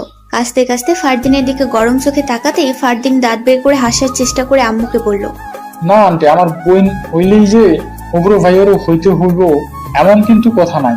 ধরেন আমার ফিউচার বউ কিন্তু সম্পর্কে আমার বউ, কিন্তু উগ্র ভাইয়ের তো বউ না। সম্পর্কে উগ্র ভাই আমার বউয়ের ভাসুর। একইভাবে আমার বোন হইলেই ওই মাইয়া উগ্র ভাইয়েরও বোন হইতে হইব, এটা কিন্তু কোনো যুক্তি হইল না। বুঝছেন আন্টি? ওর কথায় আগাগোড়া কিছুই বুঝতে পারলো না আম্মু। বিরক্তি নিয়েই বলল, কি আবল তাবল বকছো ফারদিন? আম্মু আরো কিছু বলার আগেই ফারদিনের গালে একটা দাবাং মার্কা চর বসে গেল। ফারদিন হতভম্ব চোখে গালে হাত দিয়ে হা করে তাকিয়ে আছে। নিজের ইজ্জত বাঁচাতে এবার চরটা খাওয়ার পরেও হাসার চেষ্টা করে বলল, ভাই ভাই, হ্যাঁ হ্যাঁ, এসব কোনো ব্যাপার না আন্টি। অভ্র ভাই আমার বেশি ভালোবাসে তো তাই। অভ্রকে শুরু থেকেই চুপ থাকতে দেখে আম্মু এবার বলে উঠল, কি রে অব্র, কিছু হয়েছে তোর? তোকে তো আজকাল দেখাই যায় না রে। বাসায় আসিস না কতদিন বলতো? চল বাসায় চল, আজকে তোর পছন্দের ঝাল ঝাল গরুর মাংস রান্না করতেছি আজকে। অভ্র তীক্ষ্ণ দৃষ্টিতে আমাকে এক পলক দেখে নিয়ে বলল, ইস, কি আমার কাজওয়ালা ব্যস্ত ছেলে রে। তোর আবার কি করছে? কোনো কথা শুনবো না আমি, একদম মা খাবি। আর একটা কথা বললে চল। রীতিমতো টেনে হেসে আম্মু অভ্রকে বাসায় নিয়ে এলো। সোফায় বসে বসে পৃথিবীর অষ্টমত আশ্চর্য দেখছি আমি। শুধুই যে দেখছি তা না, আবিষ্কার করছি। এই অদ্ভুত ব্যাটাকে কি করে নিজের বেস্ট ফ্রেন্ড বানিয়ে এতগুলো বছর অতিবাহিত করলাম সেটাই বুঝতে পারছি না। আরে বাপ, তুই যে রাগ করেছিস ওইটার ডেট কি এত তাড়াতাড়ি ফেল হয়ে গেল? অ্যাটলিস্ট আত্মসম্মানের খাতিরে একটা মাস নিজের রাগের লাস্টিং করাইতি। তা না, উল্টো ঢ্যাং ঢ্যাঙিয়ে বাসায় এসে কেমন করে গিলছে দেখো। মনে হচ্ছে তার রেজিস্ট্রি করে শ্বশুর বাড়ি। আর আমার মা যেমন আদিক্ষেতা করে সেবা করে খাওয়াচ্ছে, এইসব নাটক বুঝে স্টার জলসার সিরিয়ালকেও হার মানাবে। খাওয়া শেষ করে অভ্র ধুম করে সোফায় আয়েশ করে বসে আমার হাত থেকে রিমোটটা নিয়ে নিল। আমি গরম চোখে তাকাতেও কোনো ফায়দা হলো না। আমাকে কোনো প্রকার তোয়াক্কা না করে সে কেমন নির্বিকার ভঙ্গিতে ক্রিকেট দেখছে। তুই টিভি দেখছিস? আচ্ছা শোন, আমি একটু বাজারের দিকে যাচ্ছি, টুপিটাকে মশলা কিনতে হবে। আম্মুর কথায় অভ্র লাফিয়ে উঠে বলল, কি কি আনতে হবে আমাকে বলো, আমি এনে দিচ্ছি। তুই যাবি? কখনো করিসনি তুই বাজার? যেতে হবে না, আমি নিয়ে আসি। বলতেই অভ্র জোর করে বাজার করার ব্যাগটা আম্মুর কাছ থেকে নিয়ে নিল। কখনো করি নাই তো কি হয়েছে? এখন না শিখলে পরে তো বউ আমার বিপদে পড়বে। আমি থাকতে আমার বউ না খেয়ে থাকবে? না, তা তো হতে পারে না। অভ্রের বউ মানে অভ্র তাকে মাথায় করে রাখবে। থেমে পুনরায়, কিন্তু সেসব কি আর কেউ বুঝে আন্টি? এত আরাম আয়েশ কারোর সহ্যই হয় না। তাই বিনা দোষে কেউ যে অভ্রকে ডজন খানেক বছর ধরে শুধু দূরত্বই দিয়ে যাচ্ছে, সেটা কারো চোখেই পড়ছে না। শব্দ করে নিঃশ্বাস ফেলে অভ্রের কথায় আম্মু হো হো করে হেসে ফেলল। কি বলিস? আমার লক্ষ্মী অব্রকেও কেউ দুঃখ দিতে পারে? হ্যাঁ রে, তুই প্রেমে টেমে পৌঁছিস না তো? তোর কথাবার্তা কিন্তু ঠিক লাগতেছে না আমার। তবে যাই বলিস, বিয়ে করলে একটা গুণী মেয়েকে করবি, বুঝলি? আমরা দেখে শুনে বিয়ে করাবো। অভ্র আক্ষেপের স্বরে বলল, সেই ভাগ্য কি আর আমার আছে? আমার তো এমন মেয়ে পছন্দ যে আসলে কোনো কাজই পারবে না, পারবে শুধু জামাইয়ের মাথা খেতে, খাবে না হয় একটু মাথায়। এই আর এমন কি? শখের নারীর জন্য না হয় নিজের অতি মূল্যবান মাথাটাই বিসর্জন দিলাম। কথাটা বলে অভ্র আমার দিকে এক পলক তাকালো। ওর এক একটা কথা আমার রাগ তরতর করে বাড়িয়ে দিচ্ছে। সাথে আম্মু কেমন দুঃখ প্রকাশ করে আবার ওকে সঙ্গ দিচ্ছে দেখো। দুনিয়ার সকল প্রকার সার্কাস আমার ঘরেই। 30 মিনিটের মধ্যে আবার বাজার নিয়ে ফিরল। আম্মু গোসল করছিল বাথরুমে, আমি সোফার কাভারগুলো ঝাড়ছিলাম। দরজা খুলতেই অভ্রের ক্লান্ত চেহারা চোখে পড়লো আমার। কপাল বেয়ে তত্তর করে ঘাম পড়ছে ওর। কেমন নিষ্পাপ আর স্নিগ্ধ দেখালো ওকে। শ্যামবর্ণ চেহারায় হালকা খোঁচা খোঁচা দাড়ি, চেহারায় কেমন পুরুষত্ব ভাব ফুটে উঠেছে। আমি এর আগে কখনো অভ্রকে এমন ভাবে খেয়াল করে দেখিনি। কেমন মায়াবী আর আদুরে। মুহূর্তে আমার সারা শরীর বেয়ে রোমাঞ্চকর অনুভূতি ছেয়ে গেল। আমাকে পলকহীন তাকিয়ে থাকতে দেখে ধমকের স্বরে বলল, কি সমস্যা? ব্যাগগুলো নিয়ে যে দাঁড়ায় আছি, চোখে লাগতেছে না? একে তো এই গরমে একটা রিক্সা পাইলাম না, তার উপর বাইরে দাঁড় করে সঙ্গের মতো সামনে দাঁড়ায় আসার সামনে। এত কষ্ট করে আইলাম, কই একটু বাতাস করবি? ওনা দিয়া ঘাম মুইছা দিবি তা না, স্ট্যাচু হইয়া দাঁড়ায় আছে। তোর মন থেকে কি মায়া দয়া নামক শব্দ দুইটা নাই হইয়া গেছে রে? মূর্তির মতো দাঁড়ায় না থাইকা সর সামনে থাইকা। আমি হতভম্ব হয়ে গেলাম ওর কথায়। এইটুকু একটা কারণে এত কথা শোনানোর কোনো দরকার ছিল? গন্ডার একটা। ড্রয়িং রুমের সোফায় বসে অভ্র ক্লান্ত মুখে শার্টের বোতাম খুলতে খুলতে বলল, নিচ থেকে না বললে তো বিষ ছাড়া কিছুই খাওয়াবি না। মাথায় তো গোবর ছাড়া কিছুই নাই। এক গ্লাস শরবত বানাই নিয়ে আয় যা। কত বড় সাহস! আমাকে মিতুয়া হককে অর্ডার করা হচ্ছে? আজকে উপকার না করলে বেটা তোকে সত্যি বিষ খাওয়াইতাম। দাঁড়ায় আসোস কেন? মনে মনে তো ঠিকই 14 গোষ্ঠী তুইলা গালি দিতেছিস।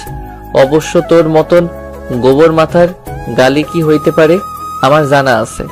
গন্ডারের গন্ডি পার কইরা অন্য কোনো গালি আবিষ্কার করার মতন বুদ্ধি তোর নাই। অভ্র বেশ আয়েশ করেই শরবতটা খেলো, কিন্তু মুখে বলল, খুবই বাজে বানাইছিস। এত বাজে ট্রেনিং তোকে কোন ইউটিউবার দেয়? আন্টি এত বাজে শরবত বানানো কিছুতেই শিখাবে না, নেভার এভার। বলতে বলতে আমার ওড়না দিয়ে কেমন স্বাভাবিক ভঙ্গিতে মুখ মুছতে লাগলো, যেন এটা তার অধিকারের মধ্যে পড়ে। আমি কিছুই বলতে পারলাম না, বরাবরের মতোই ওর আচরণে কাবু হয়ে গেলাম আমি। অভ্র চলে গেল, সাথে রেখে গেল অজস্র প্রশ্ন। এই বিরক্তিকর মানুষটা আমায় এত নিখুঁতভাবে জানে, এই আমাকে আমার চেয়েও বেশি জানে, কি করে জানে? He is a magic man, নাকি এই ম্যাজিক শুধু মিতুর ক্ষেত্রেই? আর মাত্র 4 মাস পরেই 4র্থ বর্ষের ফাইনাল পরীক্ষা আরম্ভ হতে যাচ্ছে। সারা বছর পড়াশোনার সাথে দেখা সাক্ষাৎ না থাকলেও এই সময়ে ব্যাচের সবার মধ্যেই একটা ব্যস্ততা মুখর পরিবেশের সৃষ্টি হয়েছে। ব্যস্ততা নেই শুধু আমাদের অভ্রের মাঝে, অনেকে এই নিয়ে রীতিমতো কানাঘুষা শুরু করে দিয়েছে। ক্লাসের ফার্স্ট বয় অলিতে গলিতে ঘুরে বেড়াচ্ছে, ব্যাপারটা অনেকে হজম করতে পারছে না। এই তো গতকাল মেসেঞ্জার গ্রুপে অভ্রকে নিয়ে রীতিমতো গবেষণা শুরু হয়ে গিয়েছিল। মেসেজের টুংটাং শব্দে আমি গ্রুপে না গিয়েও থাকতে পারলাম না। ওদের গবেষণায় এক পর্যায়ে কাঙ্ক্ষিত মানুষটির আগমন ঘটলো। অভ্র গ্রুপে ঢোকা মাত্রই একে একে সকলেই সালাম দেওয়া শুরু করে দিল ওকে, যেন অভ্র নয়, আগমন ঘটেছে কোনো বিখ্যাত মনীষীর। প্রথমেই সম্মানের সহিত জাহিদ লিখলো, অভ্র ভাই, ভাই আপনার পাটা যদি একটু দিতেন। আপনার পা ধোয়া পানি খাওয়া এই মুহূর্তে কম্পালসারি হয়ে গেছে। না মানে সারা বছর টোটো কইরা ঘুইরা বেড়ান, তাও একাডেমিক লাইফে আপনার এত সফলতা। আপনার সফলতার সিক্রেটটা যদি এই অধমের সাথে শেয়ার করতেন, খুব উপকৃত হতাম ভাই। অভ্রও কম না, কেমন স্বাভাবিক কণ্ঠে ভয়েস রেকর্ড দিল। শোন, তোরা আগামীকাল 10টার দিকে দেখা কর আমার সাথে। 10 মিনিটের বেশি টাইম দিতে পারবো না, বুঝলি? একবার পা ধুবো, সেই পানি একটা টাঙ্কিতে অ্যাড করবি, তারপর যতজনকে পারিস ডোনেট করে দিবি। আমার মনে কোনো হিংসে নেই, বুঝলি? আমার সামান্য পা ধোয়া পানির দ্বারা যদি তোরা উপকৃত হোস, সেটা গুরু হিসেবে আমার জন্য ভীষণ গর্বের। জাহিদ লিখলো, কিন্তু ভাই আমি তো একাই আপনার সিক্রেটটা ভোগ করতে চাই। সরি, এই মহামূল্যবান পানিও আমি শেয়ার করতে পারবো না কারোর সাথে। এক টাঙ্কি বলেন আর যাই বলেন, এই পানীয় সংরক্ষণ করে আমি আমার আগামী 14 পুরুষের সফলতা নিশ্চিত করতে চাই। এই মেসেজের রিপ্লাই সিফাত লিখলো, দোস্ত, তোর আসলে শুধু পা ধোয়া পানিতে পোষাবে না রে, ধোয়া পানিতে সাদের স্কিন কেয়ার প্রোডাক্ট অ্যাড করতে পারিস। এই মেসেজে সাদিয়ার ইনগ্রিডিয়েন্ট দেখা গেল। বাকিরা মনে মনে হাহা রিয়েক্ট দিলেও সেটা বাস্তবে প্রকাশ করলো না। সিফাত, তুমি কি আমাকে কোনোভাবে অপমান করছো? না মানে একদিন জাহিদকে দিয়ে অনলাইনের প্রোডাক্টগুলো আনিয়েছি বলে তুমি কি ভাবছো সবসময় জাহিদ আমাকে এগুলো কিনে দেয়? শুনো, আমার পাপার টাকা পয়সার কোনো অভাব নেই যে বয়ফ্রেন্ডকে দিয়ে সবসময় সব কেনাবো। জাহিদ লিখলো, বাবু, ও আসলে এটা মিন করে নাই, তুমি রাগ করো না প্লিজ। জাহিদের এই মেসেজে এবার গণহারে সকলে ওকে পছানোর একটা সুযোগ পেয়ে গেল। সকলের জবাব পাল্টা জবাবে রীতিমতো গ্রুপে 3য় বিশ্বযুদ্ধ আরম্ভ হয়ে গেল। বিরক্ত হয়ে বেরিয়ে পড়লাম আমি। পরদিন বিকেলে আমি আর মেঘা মানিক মামার ফুচকার স্টলে বসে ফুচকা খাচ্ছি। খাওয়া শেষ করে পুনরায় বাসায় যাওয়ার জন্য রওনা হতেই গলির দোকানে অভ্রকে চোখে পড়লো। অভ্র পেছন ফিরে দাঁড়িয়ে, সাথে ফারদিন। আমি বারণ করা সত্ত্বেও মেঘা ঢ্যাং ঢ্যাঙে ওদের সামনে গিয়ে দাঁড়িয়ে অভ্র করে ডেকে উঠলো, দোস্ত কেমন আছিস? মেঘার ডাকে অভ্র আটকে উঠলো। হকচকিত হওয়ার ন্যায় পেছন ফিরে তাকালো, আরো হতভম্ব হলো সাথে আমাকে দেখতে পেয়ে। ফারদিনের অবস্থা তখন রীতিমতো ছেড়ে দেমা কেঁদে বাঁচি টাইপ। আমি তখনও বিষয়টা ধরতে পারিনি ঠিক মতো। আমাদের দেখা মাত্রই অভ্র ধোয়া ওঠা সিগারেটটা হাতের মুঠোয় নিয়ে নিল। ব্যাপারটা নজরে আসা মাত্রই আমার চোখ কপালে উঠে যাওয়ার উপক্রম। আমি কঠিন গলায় জিজ্ঞেস করলাম, তুই সিগারেট খাস অভ্র? অভ্র কোনো জবাব দিল না। কিছুক্ষণ চুপ থেকে জোরপূর্বক হাসার চেষ্টা করে অবাক হওয়ার ভান করে বলল, বলিস কি, আমি আর সিগারেট? ইম্পসিবল। সিগারেট দেখলেই তো আমি 100 হাত দূরে থাকি। সিগারেট কি কোনো মানুষ খায় রে ফারদিন?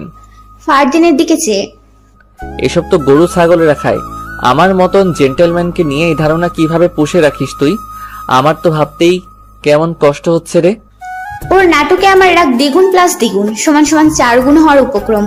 অভ্রের কথায় মেঘা ভীত চোখে একবার আমার দিকে তাকাচ্ছে, আরেকবার অভ্রের দিকে। ওর সিক্স সেন্স হয়তো এই মুহূর্তে হতে যাওয়া ঘূর্ণিঝড়ের সংকেত জানিয়ে দিয়েছে ইতোমধ্যে। আমি ধমকেশ্বরে বললাম, হাত দেখা তোর। অভ্র কিছুক্ষণ চুপ থেকে হঠাৎ অসহায় মুখ করে বলতে লাগলো, এইবারের মতন মাফ করে দে প্লিজ। আমি সত্যি খাই না এসব, বিশ্বাস কর। 2-1বার ট্রাই করছিলাম, কিন্তু আজকে থেকে শেষ, আর জীবনেও ধরুম না, কসম। আমি কিছুই বললাম না, চুপচাপ হাঁটতে লাগলাম। অফিস সিগারেট খাওয়া না খাওয়াতে আমার কিছুই যায় আসার কথা না, তবুও কেন আমার এত রাগ হচ্ছে ওর ওপর আমি বুঝতে পারলাম না। পেছন থেকে অভ্রের কণ্ঠ এখনো হালকা শুনতে পেলাম। ফারদিন রে, আমি শেষ। তোর ভাবি আমারে মাইরাই ফেলাবো আজকে। রাতে খাওয়া দাওয়া শেষ করে প্রতিদিনের মতোই বারান্দায় এসে 1 কাপ চা নিয়ে বসলাম আমি। অভ্র বিকেলের পর থেকে অজস্রবার ফোন করেছে, কিন্তু আমি একটা ফোনও ধরিনি। এখনো দিচ্ছে।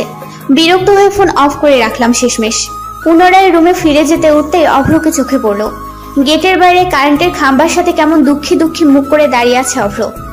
হাতে একটা বড় কাগজ, যাতে বেশ মোটা অক্ষরে লেখা সরি মিতু। এটা দেখে আমার মন গড়ল না। তখনও মুখ ফুলিয়ে দাঁড়িয়ে আছি আমি। কিছুক্ষণ পর হাতের কাগজটা ফেলে 2 হাত দিয়ে কান ধরলো অভ্র।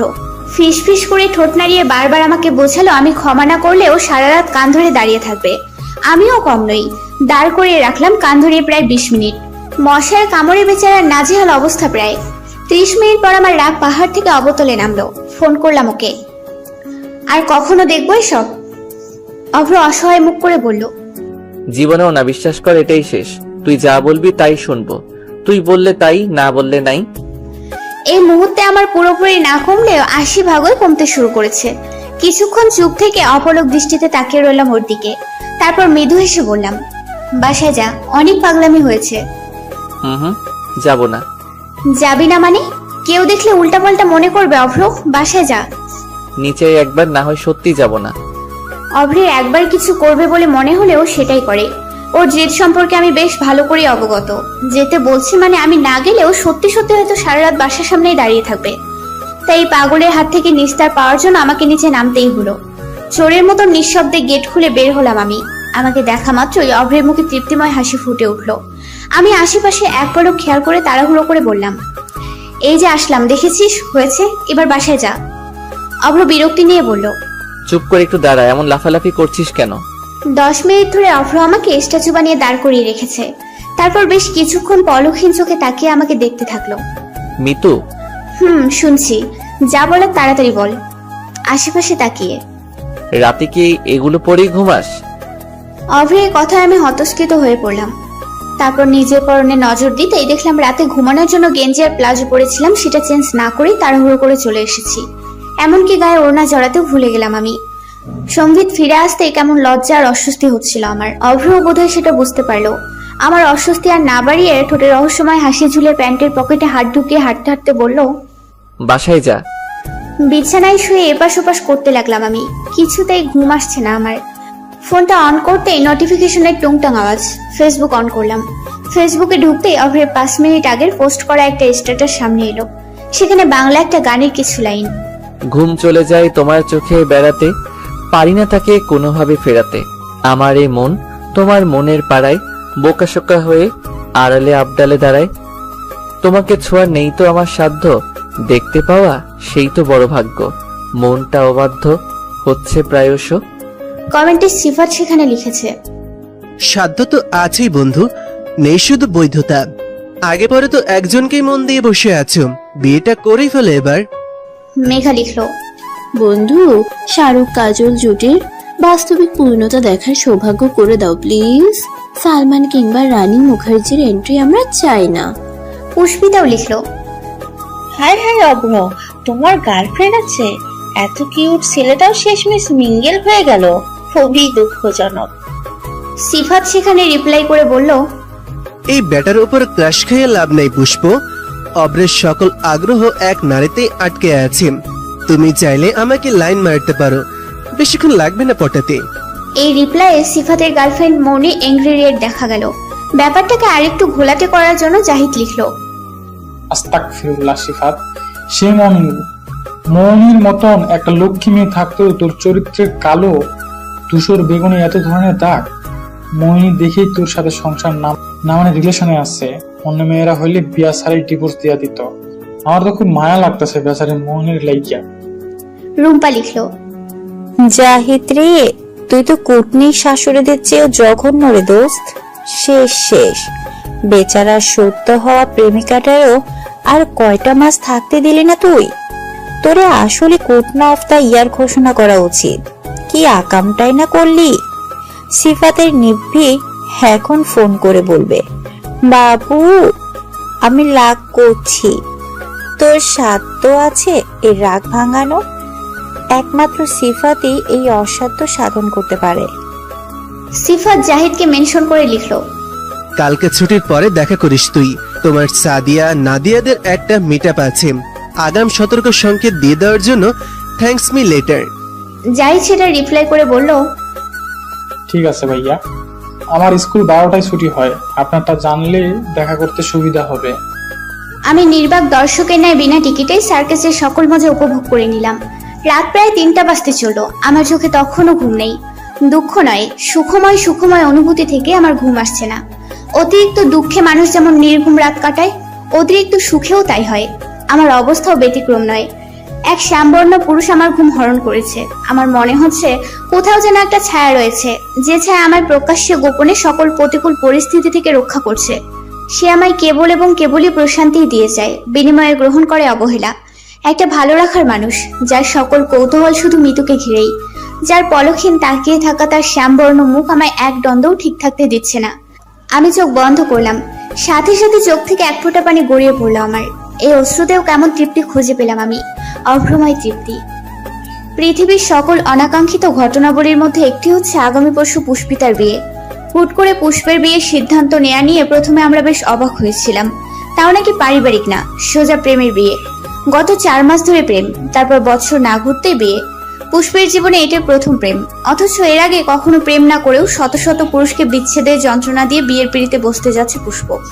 ছেলে হলে আমিও হয়তো অনেকটা দুঃখ পেতাম। সুদর্শন পুরুষদের বিয়ে মানুষ যত সহজে মেনে নিতে পারে, সুন্দরী নারীদের বেলায় ঠিক তার উল্টো। ওর বিয়ে নিয়ে বন্ধু মহলে রীতিমতো আলোচনা সমালোচনা শুরু হয়ে গিয়েছে। সকলের একই প্রশ্ন, হাউ ইজ দ্যাট পসিবল পুষ্প? পুষ্প আমাদের ব্যাচের সবচেয়ে সুন্দরী রমণী। ইউনিভার্সিটি লাইফের শুরু থেকেই পুষ্পকে নিয়ে সিনিয়র জুনিয়র সকল ব্যাচের ছেলেদের আগ্রহ ছিল চোখে পড়ার মতো। কিন্তু পড়াশোনা ছাড়া এই মেয়ে কখনো কোনো কিছু নিয়ে মাতামাতি করতে দেখা যায়নি। অভ্র ছাড়া পুষ্প কোনো ছেলেকেই তেমন পছন্দ করতো না। বন্ধু মহলের মধ্যে 2-1 পুষ্পকে প্রেমের প্রস্তাব দিয়েছিল, তার মধ্যে সিফাত ছিল সবচাইতে লয়াল। বেচারা নিজের গার্লফ্রেন্ড থাকা সত্ত্বেও প্রেমবিহীন এই অদৃশ্য বিচ্ছেদ কিছুতেই মেনে নিতে পারছে না। লোকলজ্জার ভয়ে ঠিকমতো সেটা প্রকাশও করতে পারছে না। বিয়েটা খুব বেশি ধুমধাম করে না হলেও পুষ্পের আব্বু আম্মু আমাদের সব ফ্রেন্ডসদেরকেই দাওয়াত করেছে। হঠাৎ বিয়ের দাওয়াতে সবাই অপ্রস্তুত হয়ে পড়েছিলাম।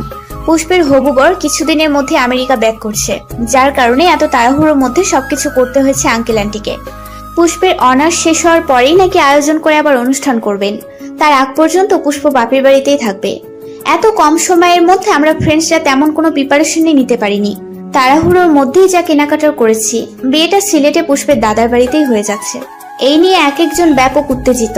প্রথম দিকে কারোর আগ্রহ ছিল না এমন সাদামাটা বিয়েতে অ্যাটেন্ড করার, কিন্তু সিলেটের নাম শোনা মাত্রই এই সাদামাটা বিয়েটাও সকলের চোখে লাল নীল দেখালো।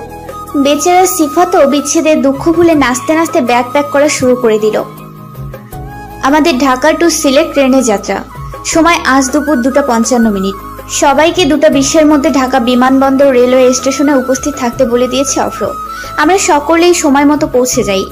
বন্ধু মহলের সকলকে নিয়ে এটাই আমাদের প্রথম ভ্রমণ, তাই সকলের চোখে মুখে এ নিয়ে ব্যাপক উত্তেজনা বিরাজ করছে। আমরা সবাই সঠিক সময় স্টেশনে পৌঁছালেও সিফাতকে তখনও আসতে দেখা গেল না। অব্র কিছুক্ষণ পরপর ফোন করছে ওকে, রিং হলেও অপর প্রান্ত থেকে রিসিভ হচ্ছে না। 2:40 বাজতে চলল, সিফাত এলো না। মুখে প্রকাশ না করলেও মনে মনে আমরা সকলেই এবার উদ্বিগ্ন হয়ে পড়লাম। সিফাত না এলে আমরা আদৌ সিলেটে যাচ্ছি কিনা তা নিয়ে প্রশ্ন উঠল। আর অল্প কিছুক্ষণ সময় আছে, তার মধ্যে সিফাত না এলে আমরাও সিলেটে যাচ্ছি না বলেই সিদ্ধান্ত নিলাম।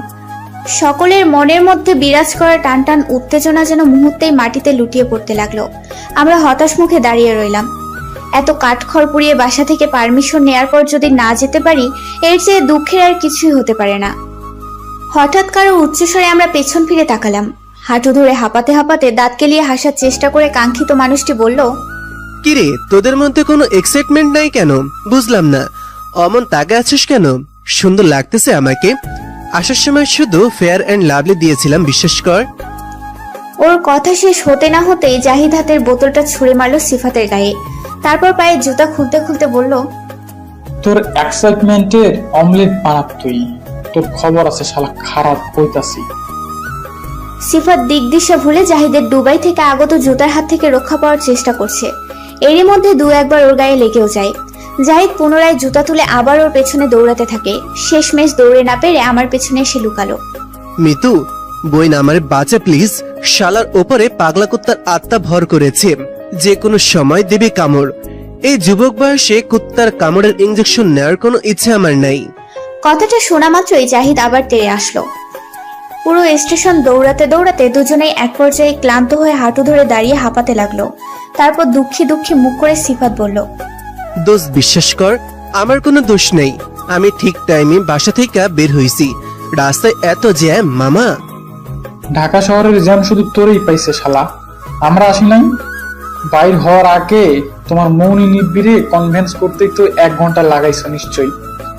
সিফাত হতস্কিত হওয়ার ভান করে ভাব নিয়ে বলল, ছ্যাঃ, আমার এত লেম মনে করিস তোরা? শেষমেশ ইন্টারমিডিয়েট পড়ুয়া প্রেমিকার থেকে পারমিশন লেয়া লাগবে আমার? এত খারাপ দিনও আসে নাই। শার্টের কলার ঝাঁকাতে ঝাঁকাতে বলল। রুম্পা বিরক্তি নিয়ে বলল, চুপ থাক তুই। একে তো লেটার সোর্স, তার উপর চাপা মারতে একটুও কার্পণ্য হোস না। তোর কোনো আইডিয়া আছে আমরা কত টেনশনে ছিলাম? সিফাত টলমলো চোখে বলল, হাউ সুইট রুম্পা, তোরা আমার এত ভালোবাসোস। চোখের পানি মোছার ন্যায় নাটক করে বলল, এদিকে আই, তোর একটা চুমা দিই দোস্ত। তোর টেনশন একটু রিলিজ করা দরকার এখন। বলেই রুম্পার কাছে আসতে নিতেই রুম্পা ওর হাতের পানির বোতলটা ওর দিকে ছুঁড়ে মেরে পেছাতে পেছাতে বলতে লাগলো, ওই হারামি দূরে থাক। কিরে তোরা ওরে আটকা একটু। ওই অপ্র ভাই বাচ্চা এই মহিষের হাত থেকে। ট্রেন চলছে। বিকেল প্রায় 5টা বাজতে চলো। ট্রেনের বাইরে এখন ঝিরিঝিরি বৃষ্টি পড়তে দেখা যাচ্ছে। আমরা আমাদের সিটগুলো পাশাপাশি বুক করেছি বলে সকলে দ্রুত একে অপরের থেকে খুব বেশি না। এই সুন্দর ওয়েদার, সুন্দর দিনটাকে আরো উপভোগ করে তোলার জন্য আমরা সকলে মিলে গান গাওয়ার সিদ্ধান্ত নিলাম। আমি ট্রেনের জানালাগুলো খুলে দিলাম। প্রথমে সিফাত শুরু করলো, তারপর 2-1 লাইন গাওয়ার পরে আমিও সুর মেলালাম। আমার মনের কোণের বাইরে, আমার মনের কোণের বাইরে আমি জানালাম খুলে ক্ষণে ক্ষণে চাই রে। আমার মনের কোণের বাইরে, আমার মনের কোণের বাইরে কোন অনেক দূরে উদাস সুরে, কোন অনেক দূরে উদাস সুরে আভাস যে কার পাইরে। গানের তালে তালে হেলে দুলে অন্যান্য যাত্রীদের মধ্যে কেউ কেউ হাততালি দিচ্ছে, কেউ বা মুখ দিয়ে শীষ বাজানো নেয় বাঁশির সুর তুলতে লাগলো। আমাদের বগির সব যাত্রীরাই ততক্ষণে আমাদের সাথে সুর মিলিয়ে গাইতে শুরু করলো। ছোট ছোট বাচ্চারা কেবিন থেকে উঠে হাত পা নাচিয়ে নাচতে শুরু করলো। কিছু মধ্যবয়স্ক লোকদের আমরা উঠে নিজেদের সাথে বসার জন্য জায়গা করে দিলাম। এত আকর্ষণীয় দিন আমার জীবনে এটাই প্রথম। আমার মনে হলো এই পথ শেষ না হলেই বোধহয় ভালো হয়। এই মুহূর্তের এই যাত্রার সমাপ্তি না ঘটুক আজ। দোস্ত, আমার না কেমন কেমন লাগছে মামা। বুকটায় হাত দিয়ে দেখ অভ্র, মনে হইতাছে কেউ হাতুড়ি আর ইট নিয়ে বুকের মধ্যে বাড়াবাড়ি করতেছে। কারোর কাছ থেকে সারা শব্দ না পেয়ে পুনরায়, কেমনে পারলো পুষ্প এটা করতে? আমার মধ্যে কি কমতি আছে তোরাই ক। সিফাতের কথাই যেন আমরা আকাশ থেকে পড়লাম।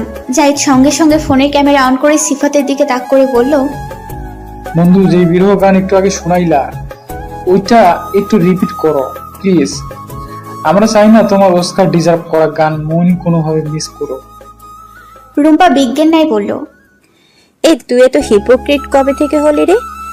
সিলেটের নাম শুনে গত রাত থেকে সবার চেয়ে বেশি তুই লাফালি। ইভেন আমরা 3টা মেয়ে যতগুলো না জামা কাপড় নিয়েছি তার চেয়ে বেশি নিয়েছিস তুই। এখনো তোর ব্যাগ খাটলে আগামী 1 মাসের শার্ট প্যান্ট পাওয়া যাবে। তোর আনন্দ দেখে আমাদের মনে হয়েছিল বিয়েটা পুষ্পিতার না তোর। এরই মধ্যে তোর কি হলো আবার? সিফাত অভিমানী মুখ করে বলল, এই তোরা তো নিষ্ঠুর কেন? কই কষ্ট পাইতাছি গলায় গলায় ধইরা সান্ত্বনা দিবি তা না। পুনরায় আমার মতন একটা ভালো মানুষেরে বন্ধু হিসেবে পাইয়া তোকে দৈনিক কৃতজ্ঞতা স্বরূপ 2 রাকাত নফল নামাজ পড়া উচিত। কথা শেষ হওয়ার আগে সিফাতের গালে সিঙ্গাম মার্কা একটা চর বসে গেল। সিফাত বিস্মিত নয়নে গালে হাত দিয়ে হা করে তাকিয়ে আছে। আমরাও একইভাবে বিস্ময় নিয়ে অভ্রের দিকে তাকিয়ে রইলাম, কিন্তু মেঘা একটুও বিস্মিত হলো না। ও হাসতে হাসতে মাটিতে লুটিয়ে পড়ার ন্যায় বলল, পারফেক্ট। ওর কথাই সিফাত আরো কাদো কাদো হয়ে বলল, ওই যা, আমি খেলমই না তোকে লাগে, সর। বলেই কেবিন থেকে উঠে যেতে নিতেই অভ্র ওর শার্টে ধরে হ্যাচকা টান মেরে আবার বসিয়ে দিল। তারপর একটা কোল্ড ড্রিঙ্কস এর বোতল হাতে ধরিয়ে দিয়ে বলল, 5 মিনিট মুখটা অফ রাখ। সিফাত খুশি হয়ে টলমলো চোখে তাকিয়ে বোতলের মুখটা খুলতে খুলতে বলল, হাউ সুইট অব্রো, তুই এত ভালো কেন? আমি আর রুম্পা একে অপরের মুখ তাকাতাকি করতে লাগলাম। পৃথিবীর সকল অদ্ভুত প্রাণীদের মধ্যে সিফাতকে শ্রেষ্ঠ উপাধি দিতে আমাদের আর গবেষণা করতে হলো না। খাওয়া দাওয়া হাসি আড্ডায় কখন যে সন্ধ্যা নেমে এলো টেরি পেলাম না। আনন্দে অতিবাহিত করার সময়গুলো হয়তো এমনই হয়। এই মুহূর্তটাকে আমার জীবনের সবচেয়ে সুন্দর মুহূর্তগুলোর একটি বলে মনে হচ্ছে। মনে মনে চাইতে লাগলাম আজকের এই দিন, এই মুহূর্ত সময়ের একটা নির্দিষ্ট কাটায় আটকে যাক, তারপর নষ্ট হয়ে যাক সেই 90 দশকের দেয়াল ঘড়ি, হয়ে যাক কিছু অনিয়ম। কিন্তু তাকে আদৌ হতে পারে? পারে না। প্রকৃতিকে এই অনিয়ম করতে প্রস্তুত? কোনোভাবেই না। প্রকৃতি কখনো নির্দিষ্ট করার প্রয়োজনে নিজের নিয়মের ঊর্ধ্বে যেতে রাজি নয়। তাই আমাদের এই প্রকৃতি আর পরিস্থিতির সাথে নিজেদের মানিয়ে নিতে হয়। প্রকৃতি কখনোই আমাদের সাথে মানিয়ে নেবে না। নির্দিষ্ট কোনো ভালো লাগার ঋতু যেমন 12 মাস থেমে থাকে না, পরিস্থিতি, মানুষ, মুহূর্তও তেমনই। আজকের এই দিনে এই মুহূর্ত হয়তো আর কখনোই ফিরে আসবে না। এই নিদারুণ নিষ্ঠুর সত্যটাই আমাদের মেনে নিতে কষ্ট হয়। রাত প্রায় 9টা। নিয়ম অনুযায়ী যে কোনো যানবাহনে চলাকালীন সময় আমার ঘুমাতে হবেই। সেই নিয়মের ব্যতিক্রম আজও হলো না। আড্ডা দিতে দিতে কখন যে ঘুমিয়ে পড়লাম খেয়ালই হলো না। সিফাতের ডাকে কোনো রকমে চোখ মিলে তাকালাম আমি। দোস্ত আইসা পড়ছি, ওঠ, নাম তৈব। ভালো করে চোখ মেলতেই নিজেকে আবিষ্কার করলাম অভ্রের বুকে। অভ্র সিটে হেলান দিয়ে ঘুমিয়ে। আমার গায়ের উপর অভ্রের জ্যাকেট দেখতে পেয়ে অবাক হলাম কিছুটা। প্রশ্নসূচক দৃষ্টিতে মেঘার দিকে তাকাতে ও বলল, ঠান্ডায় কাঁপাকাঁপি করছিলি তুই। অব্র ওর জ্যাকেটটা খুলে তোর গায়ে জড়িয়ে দিয়েছে যাতে তোর ঠান্ডা না লাগে। অভ্র এখনো ঘুমিয়ে। ওর ঘুমন্ত চেহারাটা কি নিষ্পাপ দেখালো আমার চোখে। কেমন আদুরে একটা মুখ। আমার ইচ্ছে হলো ওর মুখটা ছুঁয়ে দেখতে। মায়াবী চেহারায় খোঁচা খোঁচা দাড়িগুলো আমাকে চুম্বকের ন্যায় টানতে লাগলো। খুব ইচ্ছে হলো ওর শ্যামবর্ণ গালে অজস্র চুমু এঁকে দিতে, কিন্তু নিজের এই ইচ্ছেটা বাস্তবায়ন করার আগে অভ্রের ঘুমটা ভেঙে গেল। চোখ মেলে ঘড়িতে চোখ বুলে তাড়াহুড়ো করে ব্যাগ হাতে নিয়ে বলল, শিট, 9টা বেজে গেছে। কি রে, ডাকলি না আমাকে? আমি নিচু স্বরে বললাম, তোর ঘুম ভাঙতে ইচ্ছে হয়নি। আমার আদুরে উত্তরটা বোধহয় মহিষটার হজম হলো না। অভ্র বেশ ধমকের স্বরে বলল, ঘুম না ভাঙালে কোলে করে নিতি আমাকে? আজব কথাবার্তা কিভাবে বলতে হয় এটাও শিখিস নাই? আমি বুঝে গেলাম এই গরুর সাথে কোনোভাবেই আমার মতো সভ্যমের বনিবনা হবে না। আমাকে গরম চোখে তাকিয়ে থাকতে দেখে অভ্র বলল, রাক্ষসীর মতো তাকায় আসোস কেন? আবার খাইয়া ফেলবি? তারপর হঠাৎ রূপ বদল করে মুখে দুষ্ট হাসি ঝুলিয়ে পুনরায় বলল, ওসব হলে পরে হবে। এমন দুষ্টু দুষ্টু চিন্তা এখন ভুলেও মাথায় আনবি না মিতু। আমি যথেষ্ট লেভেলের গুড বয়। বৈধতা ছাড়া এসব কিছুতেই হচ্ছে না আমাকে দিয়ে। So don't expect such things right now baby. আলতো করে আমার গাল টেনে দিয়ে। ওর কথায় আমি যেন আকাশ থেকে পড়লাম। এইটুকু একটা কথায় আকাশ বাতাস লজিক শুনিয়ে দেওয়ার কোনো অর্থ খুঁজে পেলাম না আমি। মনে মনে শয়তানটাকে ধাক্কা দিয়ে 4-5 বার ট্রেন থেকে ফেলে দিলাম। একটু আগের হওয়া অনুভূতি নিয়ে নিজেই নিজেকে গালি দিতে লাগলাম মনে মনে। অসভ্য ছিলে একটা। যেহেতু পুষ্পদের দাদা বাড়িতে পৌঁছাতে পৌঁছাতে আমাদের প্রায় রাত হয়ে গিয়েছিল, তাই আন্টি আমাদের যাওয়ার সাথে সাথেই ডিনারে বসিয়ে দেয়। কোনো রকমে তাড়াহুড়ো করে খাওয়া দাওয়া শেষ করলাম আমরা। তারপর মেঘা, রুম্পা আর আমি পুষ্পের বিছানাতেই শুয়ে পড়লাম। অভ্রদেরও ঘুমানোর জন্য আলাদা রুম দেওয়া হয়েছে। ওরাও ক্লান্ত শরীর নিয়ে যে যার মতন রাতে ঘুমিয়ে পড়েছে। ভোর 5টা বাজে হইচই আর চেঁচামেচিতে আমাদের ঘুম ভেঙে গেল। পুষ্পদের দাদার বাড়িটা সিলেটের গ্রামাঞ্চলে হওয়ার কারণে এখানে সংস্কৃতি অতটা আধুনিক নয়। শুনেছি পুষ্পের দাদা এই গ্রামের চেয়ারম্যান। এখানে ওদের দাপটটাও নাকি অনেক, তাই আমাদের নিরাপত্তা নিয়েও অতটা উদ্বিগ্ন হতে হলো না। ঘুম থেকে উঠে আমি আর মেঘা বাড়িটা ভালোভাবে ঘুরে দেখার জন্য বেরিয়ে পড়লাম। বিশাল যৌথ পরিবার নিয়ে বসবাসের জন্য 4তলা বাড়িটিতে কক্ষের সংখ্যা অগণিত। বাড়িটা অন্তত পক্ষে 20-30 বছর পুরনো বলে মনে হয়েছে। সিঁড়ির ডিজাইনগুলো অনাধুনিক সময়ের বলে বোঝা গেল। বাড়ির বাইরে পশ্চিমের দিকে সিঁড়ির অবস্থান, অর্থাৎ যে কোনো ফ্লোর থেকে ছাদে যাওয়ার সময় অন্যান্য ফ্লোরের লোকজন সহজেই তাদের দেখতে পারে। সিঁড়ি দিয়ে উঠতে উঠতে বাড়ির প্রতিটা ফ্লোরেই ঘুরে ঘুরে দেখতে লাগলাম আমরা। তারপর ছাদের দরজার কাছাকাছি আসতেই আমরা আরো চমকিত হলাম। কোথা থেকে যেন একটা মিষ্টি গন্ধ নাকে আসতে লাগলো। ছাদে পা রাখতেই মনে হলো কোনোভাবে ফুলের রাজ্যে এসে পড়িনি তো আমরা। পুরোটা ছাদ জুড়েই অজস্র রকমের ফুল গাছ। ছাদটাকে এই মুহূর্তে কোনো ফুলের বাগান বললেও ভুল হবে না। ছাদের পূর্ব দিকে দুটো কাঠের দোলনা দুলছে। দোলনার উপরে দু একটা বই, হয়তো ভোরের দিকে কেউ এখানে বসে বই পড়ে। আমি একটা বই হাতে নিলাম, ইংরেজি সাহিত্যের মোটা একটা বই। বইটা দেখে বেশ কৌতূহল হলো আমার। এই ছোট্ট আধুনিক গ্রামে ইংরেজি সাহিত্যে বই পড়ার মতনও মানুষ হয়, সেটা ভেবে ভীষণ কৌতূহল বেড়ে গেল আমার। বইটা রেখে এবার রেলিং এ ঠেস দিয়ে দাঁড়ালাম আমি। শরীরের কাঁপুনি ধরিয়ে দেওয়ার মতো ঠান্ডা বাতাস গায়ে লাগতে শুরু করলো। এত স্নিগ্ধ অনুভূতি আমি আগে কখনো পাইনি। এই অরণ্যে ঘেরা বাড়িটার উপর কেমন মায়া জন্মে গেল মুহূর্তেই। আশেপাশে তাকালে শুধু গাছ আর গাছ, এ যেন এক অন্য জগৎ। মিতু দোস্ত, আমার অসম্ভব ভালো লাগছে রে। এখান থেকে এখন আর যেতে ইচ্ছে করছে না। ইস, আমাদেরও যদি এমন একটা বাড়ি হতো এত সুন্দর জায়গাতে। মেঘার কথায় আমি বেশ শব্দ করেই হেসে ফেললাম। দুজনে বেশ কিছুক্ষণ জায়গাটার সৌন্দর্য উপভোগ করলাম। তারপর রেলিং এর পেছন হয়ে ঘুরে তাকাতেই বাড়ির পুকুর ঘাটে অভ্রদের দেখতে পেলাম।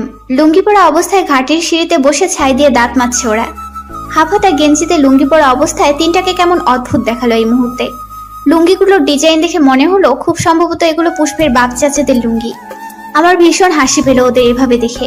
মেঘা হাসতে হাসতে চেঁচিয়ে উঠে বলল, হে বয়েস, খুব হট লাগছে তোমাদের। সাথে সাথে সিফাত আর জাহিদের চেহারার রং পাল্টে গেল।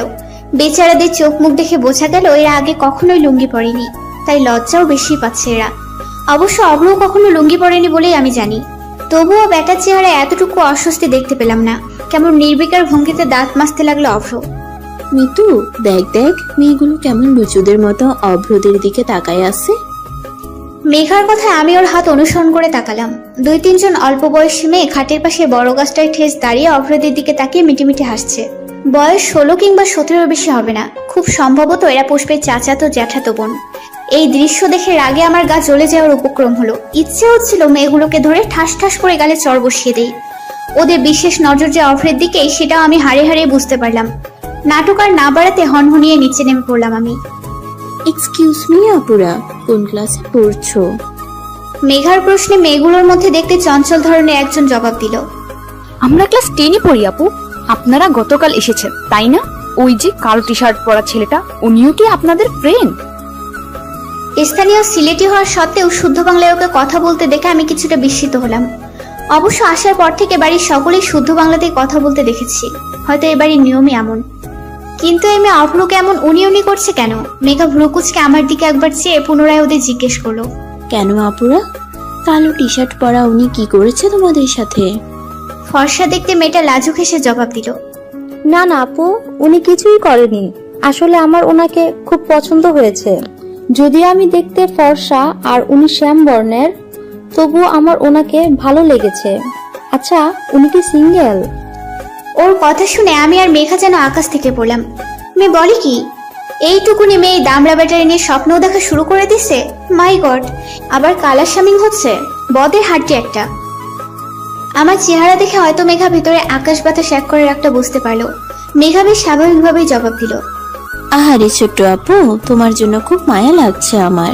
মেঘার কথা শুনে মেয়েগুলো একে অপরের মুখ তাকাতাকি করতে লাগলো। মেঘা পুনরায় বলল, তুমি দেখতে তো মাশাআল্লাহ অনেক সুন্দরী, কিন্তু তোমার পছন্দ এত বাজে কেন সেটাই বুঝতে পারছি না। আফসোস করে বলল। পুনরায় মেয়েগুলো নিজেদের মুখ তাকাতাকি করলো। তারপর একজন জিজ্ঞেস করলো, কেন আপু, এভাবে কেন বলছো? মেঘা এবার বেশ সিরিয়াস মুখভঙ্গি করে বলতে লাগলো, ওই যে কালো শার্ট পরা ভাইয়াটাকে দেখছো, এই ছেলে তো বিবাহিত। মেয়েগুলো বিস্ময় নিয়ে বলল, বলো কি? হ্যাঁ, ওকে দেখতে জোয়ান মনে হলে কি হবে, ওর কিন্তু একটা 7 বছর বয়সী বাচ্চাও আছে। যাকে বিয়ে করেছে ওই মেয়েটাকেও এক রত্তি শান্তি দেয় না। আহারে, দিনের পর দিন মার খেয়েও বেচারি বাচ্চাটার দিকে তাকিয়ে সংসার করে যাচ্ছে। সে কি? বাপরে, কি সাংঘাতিক লোক! তোমাকে অনেক ধন্যবাদ আপু। এই লোক যে এত খারাপ সেটা বুঝলে আমি কখনো ওনাকে পছন্দ করতাম না। আমি তখনও মিটিমিটি হাসছি। মেয়েগুলো চলে যেতে আমি আর মেঘা একসাথে শব্দ করেই হেসে ফেললাম। একদম উচিত হয়েছে। সিলেটে বর্ষাকাল ছাড়াও সময় অসময়ে হুটহাট বৃষ্টি শুরু হয়ে যায়। এই স্যাঁতস্যাঁতে পরিবেশে আমার গুণধর বন্ধুদের বৃষ্টিতেই পুকুরের পানিতে গোসল করার ইচ্ছে জাগলো। আমাদের হাতে শার্ট প্যান্ট ধরিয়ে দিয়ে ঘাটের সিঁড়িতে বসিয়ে নেমে পড়লো ওরা। বিরক্ত হওয়ার সত্ত্বেও এই দুপুরবেলায় ওদের কাপড় নিয়ে বসে থাকতে হলো আমাদের। অব্র শার্ট প্যান্ট পরে নামলেও বাকি দুজনের পরনে তখনও ছিল সকালের লুঙ্গি। উপায়ন্তর না পেয়ে বসে বসে এই দামড়াগুলো লাফালাফি দেখতে হচ্ছে। সিফাতের মতো আশেপাশের মেয়েরা ওদের ইজ্জত লুটে নেওয়ার ধান্দায় আছে, তাই সেফটির জন্য আমাদের বসে থাকতে হবে। অবশ্য ওর কথা যে একেবারে ফেলনা তাও না, যার নমুনা আমি সকালেই দেখেছি। মেয়েগুলো যে সকালে মেঘার সাজানো মহাবড় মিথ্যা কাহিনী একেবারেই বিশ্বাস করেছে তাও না। এই 3-4 ঘন্টা গবেষণা করে ওরা কনফার্ম হয়ে গিয়েছে অব্র বিবাহিত নয়। লাফালাফির এক পর্যায়ে এদের চেঁচামেচি শোনা গেল। সিফাত গলা সমান পানিতে নেমে অগ্নিমূর্তি রূপ ধারণ করে বলল, ভালোই ভালোই কইয়া দিলাম দিয়া দে জাহিদ। আরে আমি নেই নাই, বিশ্বাস কর। তুই না নিলে কে নিছে?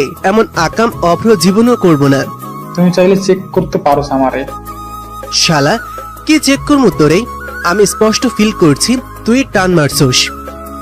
এদের আলোচনার বিষয়বস্তু তখনও আমাদের বোধগম্য হয়নি। কথা কাটাকাটি এক পর্যায়ে সিফাত ধমকের স্বরে বলল, তুই না নিলে আমার লুঙ্গি কই গেল? Where is my lungi Zahid? Can you feel my situation? এইখানে মিত্ররাও আছে, অগর সামনে তুই আমার এমনি বেইজ্জত করবি? এইবার পুরো ঘটনাই আমাদের সামনে পরিষ্কার হয়ে গেল। আমাদের হাসি কিছুতেই থামতে চাইল না, কিন্তু বাইরে তা প্রকাশ করলাম না। রুম্পা মুখ চেপে হাসি আটকানোর চেষ্টা করে চেঁচিয়ে শুধালো, বন্ধু, এনি প্রবলেম? সিফাত দাঁত কেলিয়ে হাসার চেষ্টা করে বলল, নো প্রবলেম দোস্ত। তোর রুমে জায়গা, আমাকে গোসল শেষ, তোকে কামও শেষ। ওর কথার অর্থ বুঝতে পেরে চুপচাপ কাপড়গুলো সিঁড়িতে রেখে কোনো রকমের রুমে ঢুকে উচ্চস্বরে পেট চেপে হাসতে শুরু করলাম। মেঘা আস্তে আস্তে প্রায় খাট থেকেই পড়ে গেল। গায়ে হলুদের সকল আয়োজনই করা শেষ। সন্ধ্যার দিকে বোধহয় হলুদ পরানো হবে পুষ্পকে। বিকাল 4টা থেকে সকলে শ্বাসগোস শুরু করে দিয়েছে। মেয়েদের মধ্যে প্রায় সকলেই শাড়ি পরেছে। আমিও পরলাম একটা নীল রঙের জামদানি শাড়ি। মেঘা পুষ্পরা গত 2 ঘন্টা ধরেই মেকআপ করছে। এদের সাজ দেখে মনে হচ্ছে বিয়েটা পুষ্পর নয়, এদের দুজনের। কিরে, মুখে কিছুই তো দিস নাই, একটু লিপস্টিক দে, ভালো দেখাবে। ইচ্ছে না থাকার সত্ত্বেও প্রায় জোর করেই পুষ্প আমাকে লাল রঙের একটা লিপস্টিক দিয়ে দেয়। এই নিয়ে আমি মহা বিরক্ত। কিছুক্ষণ পরপর আয়নায় তাকিয়ে নিজের ঠোঁটে এই টকটকে লাল লিপস্টিক দেখে মেজাজ খারাপ হয়ে যাচ্ছে আমার। মুখে বিরক্তির ছাপ বসিয়ে সিঁড়ি দিয়ে নামতে অভ্রের সাথে ধাক্কা খেলাম আমি। সবুজ রঙের একটা পাঞ্জাবি পরেছে অভ্র। ওকে দেখে আমার চোখ যেন বেরিয়ে আসতে চাইল। অদ্ভুত সুন্দর দেখাচ্ছে ওকে, একদম স্ট্রবেরির মতন লোভনীয়। আমাকে তাকিয়ে থাকতে দেখে অভ্র বলল, মুখ বন্ধ করো, মশা ঢুকবে। ওর কথায় আমি কিছুটা অপমানিত বোধ করলাম। মনে মনে 10 সেকেন্ডের মধ্যে 20টা গালিও দিয়ে দিলাম শয়তানটাকে। নিজেকে ঠিক কি মনে করে ও? কোনো সিনেমার নায়ক? মোটেও না। তুই মোটেও কোনো